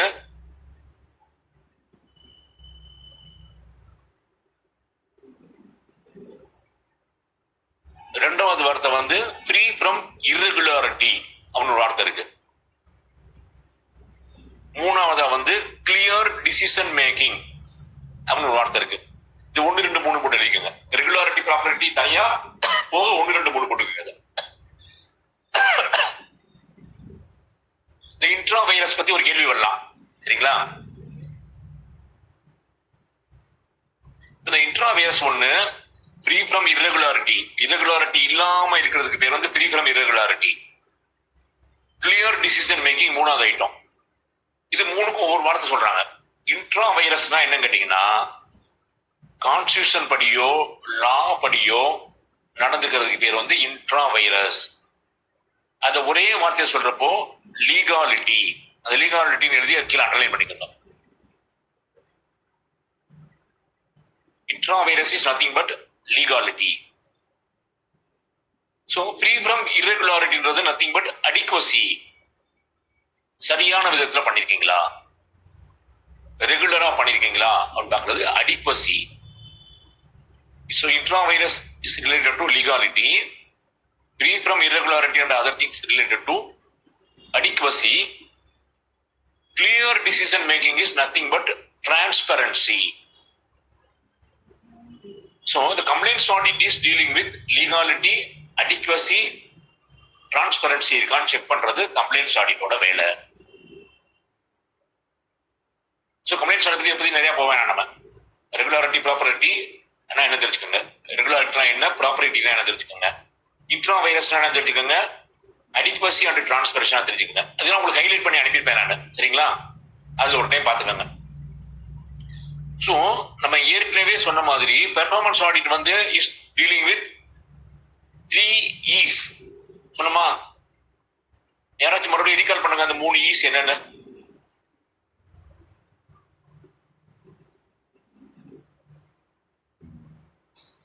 Economic, efficiency and effectiveness. Economy, Efficiency and effectiveness. Effectiveness, சரிங்களா? இது 3 பத்தியும் கேட்கலாம். இந்த 3 என்னன்னு கேட்கலாம், சரிங்களா? இந்த 3 என்னன்னு ஒவ்வொரு வார்த்தை மட்டும் பார்த்துக்கணும். இந்த 3 என்னன்னு ஒரு பாத்தீங்கன்னா எக்கனாமி அப்படின்னா என்னன்னா, சரிங்களா? இப்ப நீங்க வந்து அதேதான் நம்ம சொன்னோம் இல்லையா, எக்மோர்ல வந்து 8 மணிக்கு இறங்கிட்டோம், நம்ம ஆபீஸ்க்கு வரணும், சரிங்களா? எக்மோர்ல இருந்து எப்படி வரலாம்? பஸ் பிடிச்சு வரலாம், சரிங்களா? ஆட்டோ பிடிச்சு வரலாம், டாக்ஸி பிடிச்சு வரலாம், கரெக்டுங்களா? சோ இதுல 3ல இது எக்கனாமி. பஸ் பிடிச்சு வர்றது எக்கனாமி, சரிங்களா? So economy is nothing but அந்த வார்த்தை எழுதிக்கோங்க, minimise cost of resources. Economy எதை பத்தி டீல் பண்ணுதுன்னா மினிமைசிங் காஸ்ட் ஆஃப் ரிசோர்சஸ். எக்கனாமிக்கா அந்த ஸ்கீம் வந்து செலவு பண்ணிருக்காங்களா அப்படின்னு பாக்குறது வந்து பிஏல பெர்ஃபார்மன்ஸ் ஆடிட்ல எக்கனாமியோட அர்த்தம் என்னன்னா minimise the cost of resources. So எஃபிஷியன்சினா என்ன அப்படின்னா, இப்ப 4 பேர் இருக்காங்க, 4 பேர்ல ஒரு எஃபிஷியன்ட் இருப்பான் அப்படின்றாங்க, கேள்விப்பட்டிருப்போம் இல்லையா? ஒருத்தர் ரொம்ப எஃபிஷியன்ட் இருப்பான் அப்படின்வாங்க, சரிங்களா? எஃபிஷியன்ட் வார்த்தையோட அர்த்தம் என்ன அப்படின்னா அவர் நிறைய ப்ரொடக்டிவா இருக்காருன்னு அர்த்தம், கரெக்டா? அப்படிதானே? சோ எஃபிஷியன்சியோடைய அர்த்தம் இங்க என்ன கேட்டீங்கன்னா getting most from the resources. அந்த வார்த்தை எழுதிக்கோங்க, getting most from the resources, அதான் எஃபிஷியன்சி. சோ எக்கனாமி வந்து minimum cost for the resources, minimise the cost of the resources, getting most of the resources வந்து எஃபிஷியன்சி, சரிங்களா? இந்த 3வதா இருக்க எஃபெக்டிவ்னஸ் உடைய அர்த்தம் என்ன? இப்ப நீங்க எல்லாம் சரி, சரிங்களா? நீங்க ரொம்ப எக்கனாமியா இருந்து எஃபிஷியண்டா இருந்து வேலை சரியாகலைன்னா நமக்கு வந்து தண்ணி சப்ளை பண்றது நம்மளுடைய வேலை, சரிங்களா? எக்கனாமியா நல்ல பைப் போட்டீங்க, சரிங்களா? எஃபிஷியண்டா என்ன பண்ணீங்க, வேலையை வேகமா முடிச்சிட்டீங்க. ஆனா அந்த குழாயில தண்ணி வரலைன்னா, குடிநீர் கொடுக்க முடியலன்னா நம்மளுடைய என்டையர் இதுவும் அவுட்டு, சரிங்களா? பெர்ஃபார்மன்ஸும் அவுட்டு. ஸோ எஃபெக்டிவ்னஸ் வந்து என்னாகும், அந்த வார்த்தையை நோட் பண்ணிக்கோங்க, அச்சீவிங் தி இன்டெண்டட் ரிசல்ட். எஃபெக்டிவ்னஸ் என்ன கேட்டீங்கன்னா achieving the intended result. So ஒரு பெர்ஃபார்மன்ஸ் ஆடிட் 3 பார்க்குது, எக்கனாமி பார்க்குது, எஃபிஷியன்சி பார்க்குது, எஃபெக்டிவ்னஸ் பார்க்குதுன்னா என்னன்னா economy means minimize the cost of resources, efficiency is nothing but getting most for the resources, most from the resources. Effectiveness வந்து intended result கிடைச்சிருச்சா, achieving intended result. இந்த இதுக்குள்ளேயே 2 கேள்வி வந்துடும். பெர்ஃபார்மன்ஸ் ஆடிட் வந்து ட்ரிபிள் இ நான் என்னன்னு கேட்கிறோம், அல்லது எக்கனாமி என்ன, எஃபிசியன்ட் எஃபெக்டிவ்னஸ் என்னன்னு கேட்கறது தனியா சான்ஸ் இருக்கு. சரி, கொஞ்சம் கண்ணி பண்ணிடலாமா, நாளைக்கு பார்த்துக்கலாமா மீதிய? டயர்டா மக்கள்? கண்ணி பண்ணலாம் சார். கண்ணி பண்ணி முடிச்சிடலாமா இதை? சரி, ஓகே. இப்போ அடுத்தது என்ன சொல்லுதுன்னா அந்த கேள்வி கேட்கலாம். சரிங்களா? அடுத்தது என்ன சொல்லுதுன்னா, நம்ம ஆடிட் பண்றீங்க, ஆடிட் பண்ண உடனே அந்த எக்ஸிக்யூட்டிவ் இருக்காரு, ஆடிட்டபிள் டிபார்ட்மெண்ட்ல ஒரு எக்ஸிக்யூட்டிவ் இருக்காரு. சரிங்களா? அவர் என்ன சொல்லிடுறாரு, அவர் மேல கடைசி சொல்றாங்க இந்த ஸ்கீம் சரியா வரலங்க அப்படின்றாங்க. உடனே அவர் என்ன சொல்லுவாரு, நாங்க ஒழுங்கா தாங்க பண்ணோம், ஆடிட்லாம் பண்ணி கொடுத்துட்டாங்க பாருங்க அப்படின்னு சொல்றதுக்கு பொறுப்பை தட்டி கழிக்க முடியாது. சரிங்களா? அதுதான் அந்த அடுத்த ஐட்டம் சொல்லுது. Responsibility of measurable objective is rest with the department, not with CAG. CAG audit பண்ணி கொடுத்துட்டான்றதுக்காகவே அவங்க என்ன பண்ண முடியாது, அந்த வார்த்தையை நோட் பண்ணிக்கோங்க. Responsibility of measurable objectives is with the department. இந்த regulation of audit and account சொல்லுது. சரிங்களா? ஆனா அந்த மெஷரபிள் ஆப்ஜெக்டிவ கிரிட்டிக்கலா ரிவ்யூ பண்றது யாரு அப்படின்னா CAG. சோ இந்த ரெண்டு வார்த்தை கேள்வி கேட்கலாம். Responsibility of measurable objective rest with whom அப்படின்னா ரெஸ்ட் வித் தி டிபார்ட்மெண்ட். கிரிட்டிக்கலா ரிவ்யூ பண்றது மட்டும்தான் CAG உடைய வேலை, மெஷரபிள் ஆப்ஜெக்டிவ். இந்த வார்த்தையும் முக்கியம்.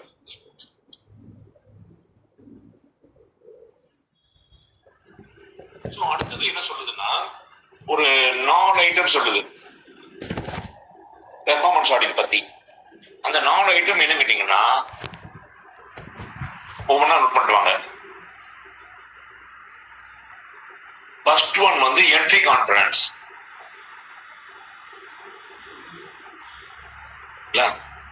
சோ என்ட்ரி கான்ஃபரன்ஸ் இருந்தா என்ன இருக்கும்?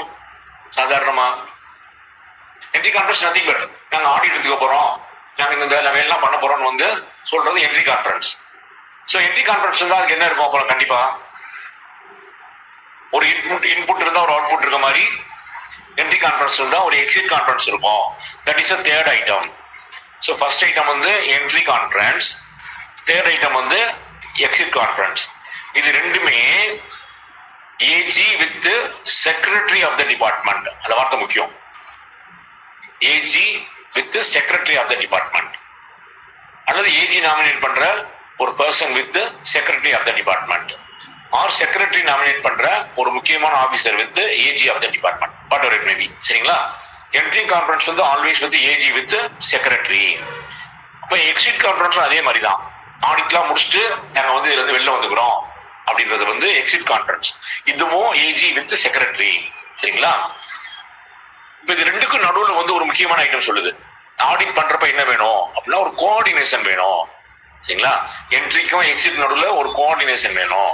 அந்த கோஆர்டினேட் பண்ணி ஒரு நாமினேட் பண்ணுங்க அப்படி சொல்றது வந்து இந்த PA வந்து முக்கியம். அது ரெண்டாவது ஐட்டம்.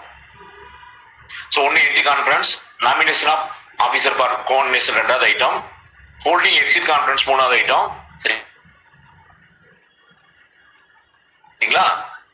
நாலாவதா என்ன கேட்டீங்கன்னா, அந்த எக்ஸிட் கான்ஃபரன்ஸ் பண்ணீங்கன்னா ரிப்போர்ட் கொடுப்பாங்க. அதுக்கு வந்து ரீசனபிள் டைம் ஃப்ரேம்ல ரிப்ளை கொடுக்கிறது. சோ நாலாவது ஐட்டம் நோட் பண்ணிக்கோங்க. First item entry conference, nomination for coordination second, exit conference மூணாவது, ரிப்ளை வித்தின் டைம் ஃப்ரேம் வந்து நாலாவது. All these things are related to performance audit.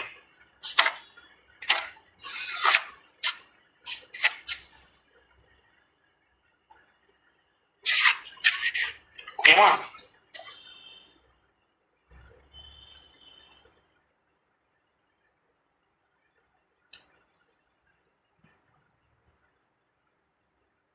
சரி, இப்போ இன்னும் இருக்க வேகம் கொஞ்சம் பெட்டர்னு பார்த்து போயிடுவோம். சரிங்களா?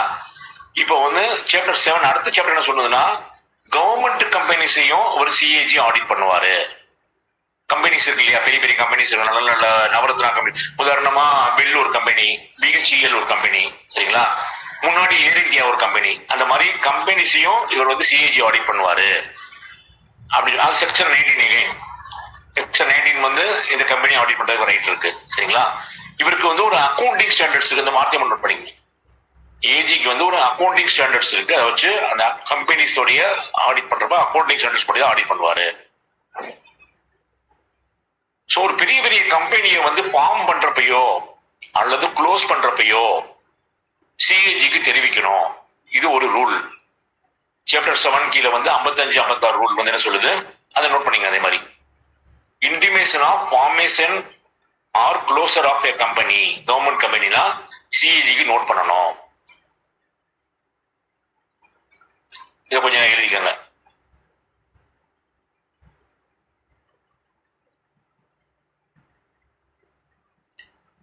இதுக்கு அடுத்த ஐட்டம் என்ன சொல்லுதுன்னா, அந்த கவர்மெண்ட் கம்பெனிக்கு ஸ்டேச்சுரரி ஆடிட்டர் அப்பாயிண்ட் பண்ணணுக்கு, அந்த கவர்மெண்ட் கம்பெனிக்கு ஸ்டேச்சுட்டரி ஆடிட்டரை அப்பாயிண்ட் பண்றதுக்கு சிஏஜி தான் முன் வரணும்.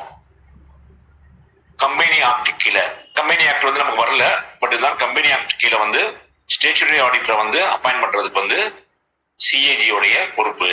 சிஏஜி உடைய லிஸ்டர்டு சார்ட்டர்ட் அக்கௌண்ட்ல இருந்து ஸ்டேச்சுட்டரி ஆடிட்டர் அவங்க போட்டுப்பாங்க. சிஏஜியவே ஸ்டேச்சுட்டரி ஆடிட்டரா போட்டுக்கிறோம் இருக்கு இல்லைங்களா. இப்ப இந்த கம்பெனிஸ்க்கு வந்து ஸ்டேச்சுட்டரி ஆடிட்டர் அப்பாயிண்ட் பண்ணீங்கன்னா அவர் அப்பாயிண்ட் பண்றதுக்கு, டெர்மினேட் பண்றதுக்கு, டிபார் பண்றதுக்கு எல்லாத்துக்குமே சிஏஜி ரைட் இருக்கு. இது 3 வார்த்தையை நோட் பண்ணிக்கங்க. ஸோ அப்பாயிண்டிங் ஸ்டேச்சுட்டரி ஆடிட்டர், டெர்மினேஷன் பண்றது, டெர்மினேட்டிங் ஸ்டேச்சுட்டரி ஆடிட்டர், டிபாரிங் த ஸ்டேச்சுட்டரி ஆடிட்டர். 3 வார்த்தை மட்டும் போட்டுங்க. அப்பாயின்மெண்ட், டெர்மினேஷன், டிபார் ஸ்டேச்சுட்டரி ஆடிட்டர் வந்து சிஏஜிக்கு ரைட் இருக்கு.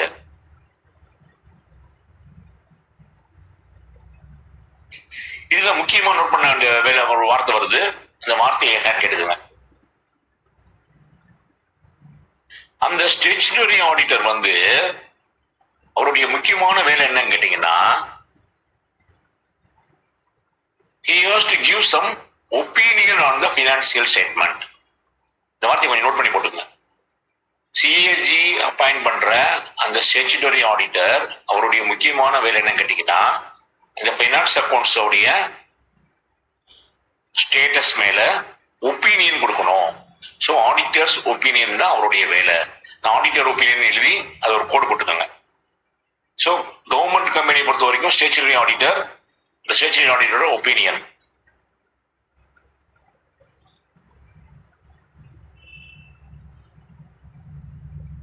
ஸ்டேச்சுட்டரி ஆடிட்டர் என்ன பண்றாருன்னா, அவருடைய ரிப்போர்ட்டை ஏஜிக்கு சப்மிட் பண்றாரு.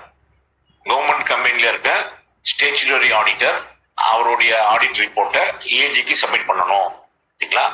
சப்மிட் பண்ண பிறகு சிஏஜி நினைச்சாருன்னா சப்ளிமெண்டரி ஆடிட்டும் அவர் பண்ணலாம். அந்த கவர்மெண்ட் கம்பெனிய சார்ட்டர்ட் அக்கௌண்ட் தான் பண்ணிட்டாரே விடாம என்ன பண்ணலாம், சப்ளிமெண்டரி ஆடிட்டும் பண்ணலாம்.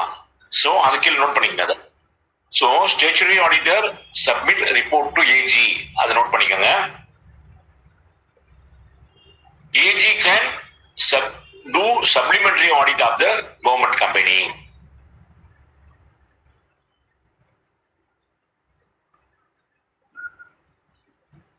So supplementary audit மட்டும் பண்ணாம supplementary auditum பண்ணலாம், ஒரு டெஸ்ட் ஆடிட்டும் பண்ணலாம்.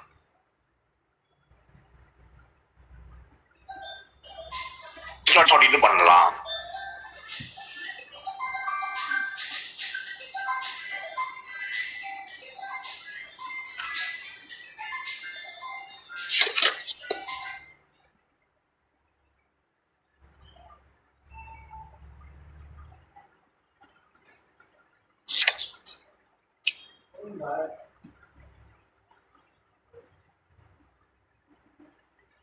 இப்போ அவருடைய அடுத்து இன்னொன்னு முக்கியமானது என்ன கேட்டீங்கன்னா, கவர்மெண்ட் கம்பெனிஸ் பொறுத்த வரைக்கும் அங்க ஒரு ஆடிட் போர்டு ஒண்ணு கான்ஸ்டிடியூட் பண்ணணும். அதாவது சென்ட்ரல் பப்ளிக் செக்டார் அண்டர்டேக்கிங் பொறுத்த வரைக்கும் அங்க ஒரு ஆடிட் போர்டு ஒண்ணு கான்ஸ்டிடியூட் பண்ணணும். எல்லா சென்ட்ரல் கவர்மெண்ட் கம்பெனிஸ்க்கும் சேர்த்து ஒரு ஆடிட் போர்டு ஒண்ணு கான்ஸ்டிடியூட் பண்ணணும். அது யாரோட வேலைன்னு கேட்டீங்கன்னா, சிஏஜியோடைய வேலை. ஸோ பில்லு, பிஹெச்இஎல் நிறைய இருக்கு. அந்த மாதிரி நம்ம ஏர்போர்ட்ஸ் அத்தாரிட்டி ஆஃப் இந்தியா, இதெல்லாம் வந்து கவர்மெண்ட் கம்பெனி. சரிங்களா?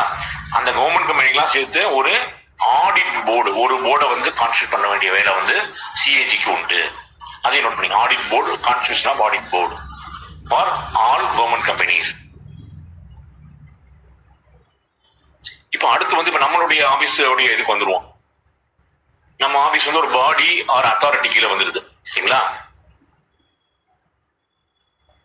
இத வந்து அந்த ரூல்ஸ் அண்ட் ரெகுலேஷன் 101 கீழே, ரூல் 101 கீழே பாடிஸ் ஆர் அத்தாரிட்டியை வந்து சிஏஜி ஆடிட் பண்ணி டிராப்ட் எஸ்ஏஆர் கொடுக்குறாரு. டிஆர்ஏஎஃப்டி டிராப்ட், அதை நோட் பண்ணிக்கோங்க.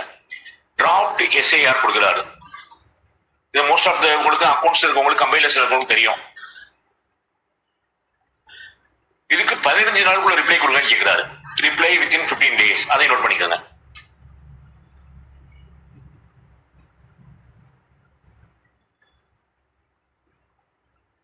கொடுத்துட்டு மூணாவது ப்ராசஸ் என்ன பண்றாரு, ஆடிட் சர்டிபிகேட்டும் செப்பரேட் ஆடிட் ரிப்போர்ட்டும் தராங்க. எஸ்ஏஆர் போட்டு சொல்ற செப்பரேட் ஆடிட் ரிப்போர்ட் தராங்க. நோட் பண்ணிங்க. ஆடிட் சர்டிபிகேட் கொடுத்துட்டு செப்பரேட் ஆடிட் ரிப்போர்ட் தராங்க. சோ 4 ப்ராசஸ்ல முதல் ப்ராசஸ் என்ன, டிராப்ட் எஸ்ஏஆர் சொல்ற டிராப்ட் செப்பரேட் ஆடிட் ரிப்போர்ட் தராங்க. இரண்டாவது ப்ராசஸ் அதுக்கு 15 நாள்ல ரிப்ளை வாங்குறாங்க. மூணாவது ப்ராசஸ் ஆடிட் சர்டிபிகேட் இஷ்யூ பண்ணி செப்பரேட் ஆடிட் ரிப்போர்ட்டை இஷ்யூ பண்ணிடுறாங்க சரிங்களா. நாலாவது ப்ராசஸ் என்ன பண்றாங்க, அதை கன்சர்ன்டு லெஜிஸ்லேச்சர்ல அதை வைக்கிறாங்க. பாடிஸ் அத்தாரிட்டியை பொறுத்த வரைக்கும் சிஏஜி வந்து இது நம்ம இதுல சாதாரணமா நடந்துட்டு இருக்கு சரிங்களா. ஆனா இது வந்து நம்ம நடந்துட்டு இருக்குன்னு நம்ம தெரிஞ்சுக்கோங்க. கொஸ்டின் ஏரியாவுக்கு அவ்வளவு இருக்குமா அப்படின்னு தெரியல சரிங்களா. இப்போ முக்கியமா மூணாவது இன்னொரு ஐட்டம் என்னன்னு கேட்டீங்கன்னா, இது டிராப்ட் எஸ்ஏஆர் நம்ம மட்டும் நினைச்சுக்காதீங்க. எந்த சென்ட்ரல் கவர்மெண்ட் பாடி, எந்த சென்ட்ரல் கவர்மெண்ட் அத்தாரிட்டி இருந்தாலும் சிஏஜி வந்து இந்த ப்ரொசீஜரை ஃபாலோ பண்ணுவார். ஒரு டிராப்ட் எஸ்ஏஆர் இஷ்யூ பண்ணுவாரு, 15 நாள் ரிப்ளை கொடுங்க கேட்பாரு, ஆடிட் சர்டிபிகேட் கொடுப்பாரு, செப்பரேட் ஆடிட் ரிப்போர்ட்டை இஷ்யூ பண்ணிடுவாரு. நாலாவதா லெஜிஸ்லேச்சர்ல இல்லாட்டி பார்லிமெண்ட்ல அந்த செப்பரேட் ஆடிட் ரிப்போர்ட்டை வச்சிருவாங்க சரிங்களா. இப்போ வந்து அந்த government companies, government bodies, authorities, central government பொறுத்த வரைக்கும் நிறைய இருக்கும் இல்லையா. அதுல வந்து என்ன பண்றாங்க, ஆடிட் அரியர்ஸ் கமிட்டி அப்படின்னு ஒண்ணு போட சொல்றாங்க. அந்த வார்த்தையை நோட் பண்ணிக்கோங்க, ஆடிட் அரியர்ஸ் கமிட்டி.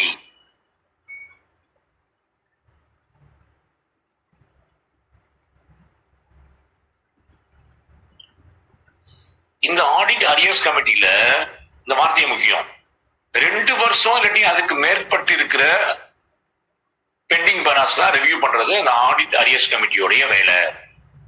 2 வருஷத்துக்கு மேற்பட்ட அவுட்ஸ்டாண்டிங் அப்ஜெக்ஷனை ஆராய்ச்சி பண்றது அல்லது ரிவ்யூ பண்றது இந்த ஆடிட் அரியர்ஸ் கமிட்டியோட வேலை. இங்க ஆடிட் அரியர்ஸ் கமிட்டி நம்ம ஸ்டேட் கவர்மெண்ட்ல இல்ல, சென்ட்ரல் கவர்மெண்ட்ல இருக்கும்.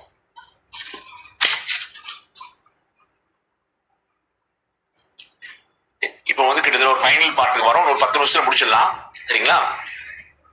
சாப்டர் 9ல என்ன சொல்றாங்க, இந்த ரெகுலேஷன் ஆஃப் ஆடிட் அக்கவுண்ட்ஸ்ல பாத்தீங்கன்னா, பஞ்சாயத்து ராஜ் இன்ஸ்டிடியூஷன் இருக்கு இல்லையா, நம்ம சொல்ற லோக்கல் பாடிஸ் சொல்ற பஞ்சாயத்து ராஜ் இன்ஸ்டிடியூஷன், டிஆர்டிஏ கீழே வர அது இந்த பஞ்சாயத்து இருக்கலாம், வில்லேஜ் பஞ்சாயத்து இருக்கலாம், டவுன் பஞ்சாயத்து இருக்கலாம், வாட் எவர் பேபி.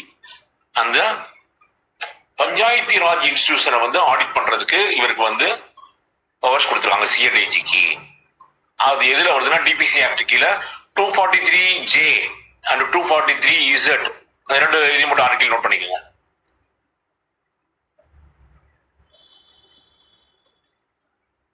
நம்ம ஏற்கனவே 13, 16, 19. அப்புறம் நேற்று நம்ம போன வாரம் நடத்துனதுக்கு 279 பத்தி ஒரே ஒரு வார்த்தை நான் வந்து மெசேஜ் போட்டிருந்தேன், படிச்சிருப்பீங்கன்னு நினைக்கிறேன். 279 படிச்சீங்களா யாராச்சும்? வாட்ஸ்அப்ல பாத்தீங்களா 279ல என்ன சொல்லுது ஆர்டிகிள்னு? எனிவன் பார்த்தவங்க சொல்லுங்க, பரவாயில்ல. பார்க்காதவங்க இப்ப பாத்துக்கங்க. Sir, GST Council, sir. GST Council முழுசும் வர்ற மொத்த வருமானம் இதுதான் அப்படின்றத கால்குலேட் பண்ணணும். கால்குலேட் பண்றத சிஏஜி சர்டிபிகேட் பண்ணணும் அப்படின்றத 279 ஆர்டிகிள் சொல்லுது சரிங்களா. கான்ஸ்டிடியூஷனுடைய 279 ஆர்டிகிள். என்ன சொல்லுது 279 வந்து டோட்டல் ப்ராசீட்ஸ் என்ன அந்த வருஷத்துக்கு அப்படின்றத கால்குலேட் பண்ணணும், அதை சிஏஜி சர்டிபிகேட் பண்ணணும்னு சொல்லுது. சரிங்களா? இப்ப அதே மாதிரி ஆர்டிகிள் 243. சோ சிஏஜி பொறுத்த வரைக்கும் என்னென்ன ஆர்டிகிள்ல வராது அவரு? ஆர்டிகிள் 148, 49, 150, 151 மட்டும் இல்லாம 27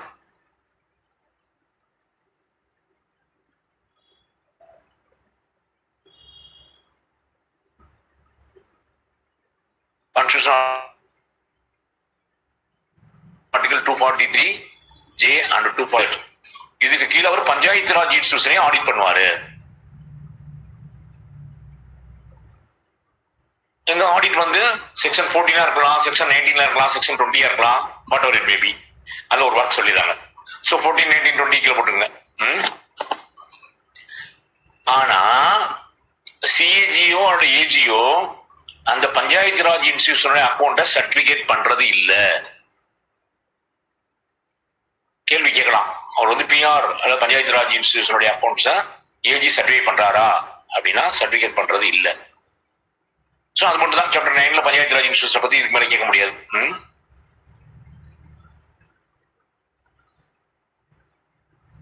சாப்டர் 10 கீழே வந்து ஒரு முக்கியமான வார்த்தை ஒன்று சொல்றாங்க, ஒரு 2-3 வார்த்தை சொல்றாங்க. அந்த 2-3 வார்த்தையை மட்டும் என்ன சொல்லலாம் சாப்டர் கீழே என் கீழே?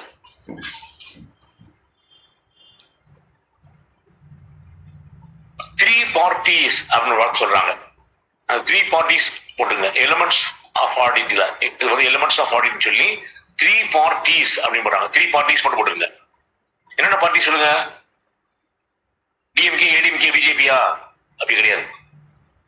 What are the 3 parties involving in audit அப்படின்னு கேட்டீங்கன்னா, பார்ட்டி 1 வந்து ஆடிட்டர்.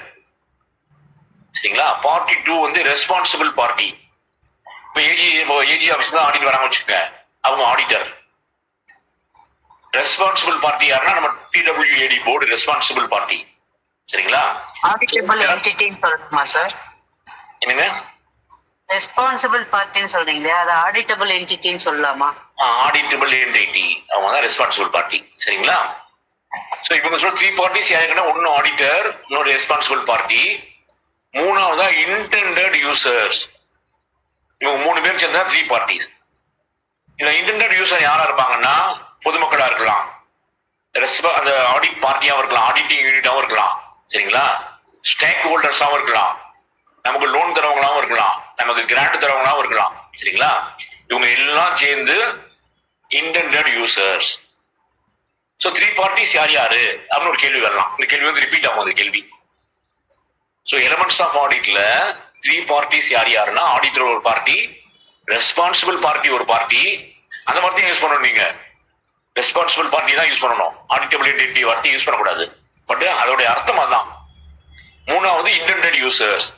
இன்டெண்டட் யூசர்ஸ் வந்து யார் யார் இருப்பாங்கன்னு உங்களுக்கு சொல்லிட்டேன் நான். இன்டெண்டட் யூசர் மேபி ரெஸ்பான்சிபிள் பார்ட்டியும் இருக்கலாம், ஆடிட்டபிள் யூனிட்டாவும் இருக்கலாம். சரிங்களா? பொதுமக்களாவும் இருக்கலாம். முக்கியமான இன்டெண்டட் யூசர் யாருன்னு கேட்டீங்கன்னா, லெஜிஸ்லேச்சர் தான் முக்கியமான இன்டெண்டட் யூசர் இல்ல. சரிங்களா? பட் அந்த அளவுக்கு கேள்வி கேட்க மாட்டாங்க அவங்க. 3 பார்ட்டிஸ் யார் மட்டும் தெரிஞ்சுக்கோங்க. ஓகேமா? இன்டெண்டட் யூசர்ல வந்து ரெஸ்பான்சிபிள் பார்ட்டி இருக்காருன்னா, ஆமா இருக்காரு.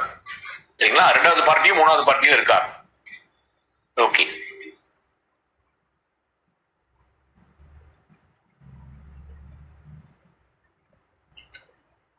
அடுத்து வந்து என்ன சொல்றீங்கன்னா, இதுல சாப்டர் 10ல முக்கியமான வார்த்தை கேட்டீங்கன்னா,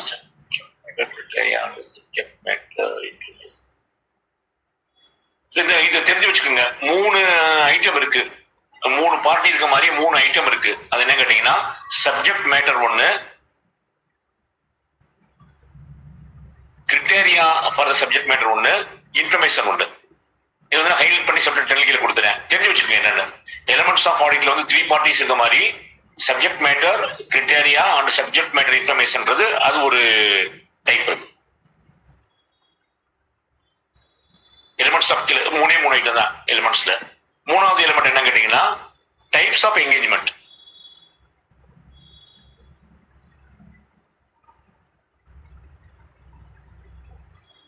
டைப்ஸ் ஆஃப் என்கேஜ்மெண்ட் என்ன கேட்டீங்கன்னா, அட்டஸ்டேஷனா இருக்கலாம், என் சர்டிபிகேட் அட்டஸ்டேஷன் பண்ணி கொடுங்க கேட்கலாம். சரிங்களா?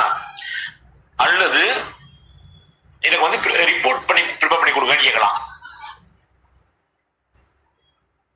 அட்டஸ்டேஷனாகவும் இருக்கலாம், அவங்க டிராஃப்ட் ரிப்போர்ட் கொடுக்குற மாதிரி இருக்கலாம். சரிங்களா? டைப்ஸ் ஆஃப் என்கேஜ்மெண்ட்ல இதை பொறுத்த வரைக்கும் அது 3 தான் வரும். எலிமெண்ட்ஸ் ஆஃப் ஆடிட்ல 3 parties, subject matter, types of engagement, இது 3 தான். சரி, அடுத்து மீதி இருக்கிற 2 ஐட்டம் இருக்கு. அது என்ன சொல்லுதுன்னா, நீங்க யார் யாரை ஆடிட் பண்ண போறீங்க அப்படின்னு ஒரு லிஸ்ட் ஆஃப் என்டிட்டிஸ் நீங்க ப்ரிப்பேர் பண்ணி வச்சுக்கணும். யாரு? சிஏஜி.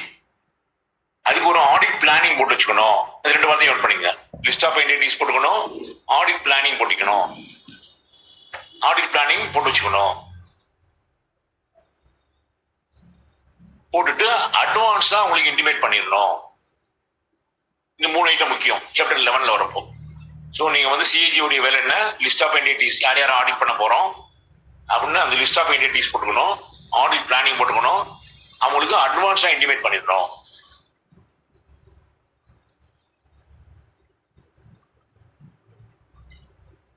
இதுல வந்து இந்த ரூல் 140 வந்து ஒரு முக்கியமான ரூல் இதுல. சரிங்களா? அந்த 140 ரூல் என்னன்னு கேட்டீங்கன்னா, சிஏஜி ரிப்போர்ட் தரார் இல்லையா, அந்த ரிப்போர்ட் என்ன ஃபார்ம்ல இருக்கணும், அதுல என்னென்ன கண்டென்ட்ஸ் இருக்கணும், அந்த ரிப்போர்ட் அவர் வந்து எப்ப சப்மிட் பண்ணணும் அப்படின்றதுக்கெல்லாம் சிஏஜி தான் தீர்மானிக்கணும் அப்படின்றது அந்த ரூல் 1.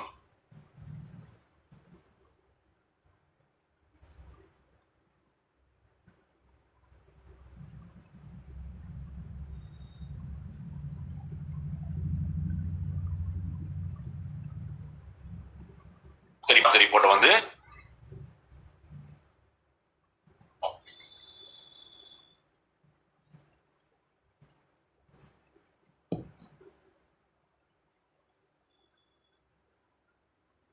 ஆடியோ சரியா கேட்குது. ஆடியோ சரியா கேட்குது. கொஞ்ச நேரத்துக்கு டைம். கேட்குது. கேட்குது.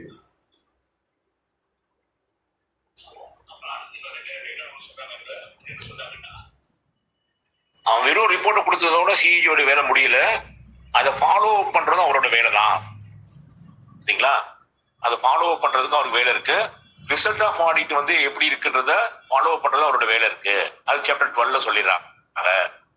அதுக்கானதுதான் என்ன பண்றாங்க, ஏடிஎன். அந்த ஏடிஎன் வார்த்தை நோட் பண்ணிக்கோங்க.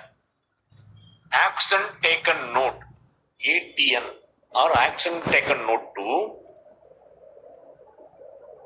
பிஎஸ்சி. பிஎஸ்சினா public account committee, PSC for COPU, COPU, COPU, committee of public undertaking. So இந்த action ATN, action taken note வந்து பிஎஸ்சிக்கும் கோப்புக்கும் கொடுக்க வேண்டியது சிஏஜியோடைய வேலை.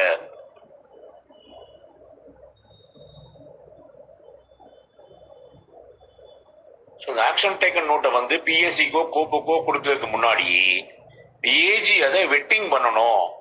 அந்த கன்சர்ன் ஸ்டேட் ஏஜி வந்து வெட்டிங் பண்றது அவருடைய வேலை. இது சொல்லுது.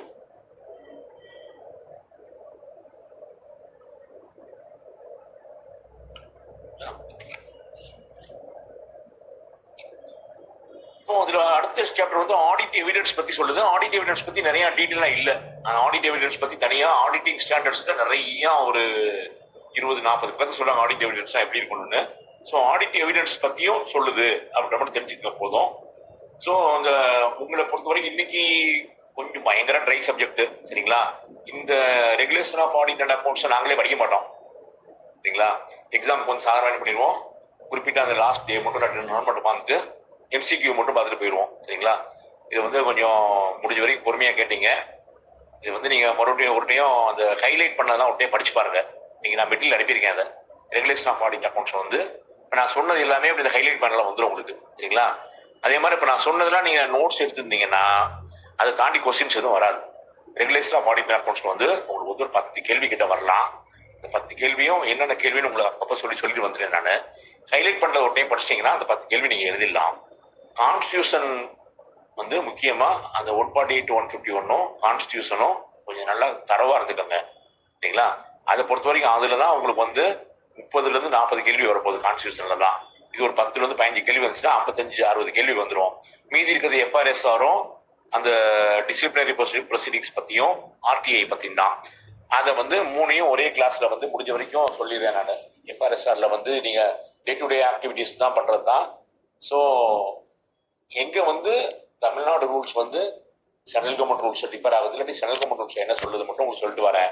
மற்றபடி எஃப்ஆர்எஸ்ஆர் நீங்க டே டு டே பார்த்துக்கோங்க. எஃப்ஆர்எஸ்ஆர் வந்து எம்சிக்யூ படிச்சுக்கோங்க, எம்சிக்யூ போதும் சரிங்களா. அந்த கிளாஸும் ஒரே ஒரு நாள் கிளாஸோ 2 நாள் கிளாஸோ இன்னொரு நாள் எடுத்துறேன் நான் சரிங்களா. சனிக்கிழமை பெட்டர் நினைக்கிறேன். சனிக்கிழமை எடுக்கிறேன்னா சனிக்கிழமை மதியம் வேணா எடுக்கலாம் நம்ம டைம் சொல்லி சரிங்களா. இன்னைக்கு கிளாஸ் கொஞ்சம் எக்ஸ்ட்ரா ஓடிடுச்சு சரிங்களா. பொறுமையா கேட்டதுக்கு ஒன்ஸ் அகைன் உங்க எல்லாருக்கும் நன்றி சரிங்களா. இதுல வந்து உங்களுக்கு சொல்லி கொடுத்ததுல நான் வந்து இந்த சிஏஜியுடைய ரெகுலேஷன் ஆஃப் ஆடிட் அக்கௌண்ட்ஸ் பத்தி நானும் கொஞ்சம் தெரிஞ்சுக்கிட்டேன் சரிங்களா. இதுக்கு வந்து உங்களுக்கு வந்து டெஃபினட்டா நன்றி சொல்லணும். உங்களுக்கு பாடம் சொல்லி கொடுத்ததுல எனக்கும் கொஞ்சம் வந்து வந்திருக்கு, உங்களுக்கு நிறைய வந்தா எனக்கு சந்தோஷம் சரிங்களா. Please okay.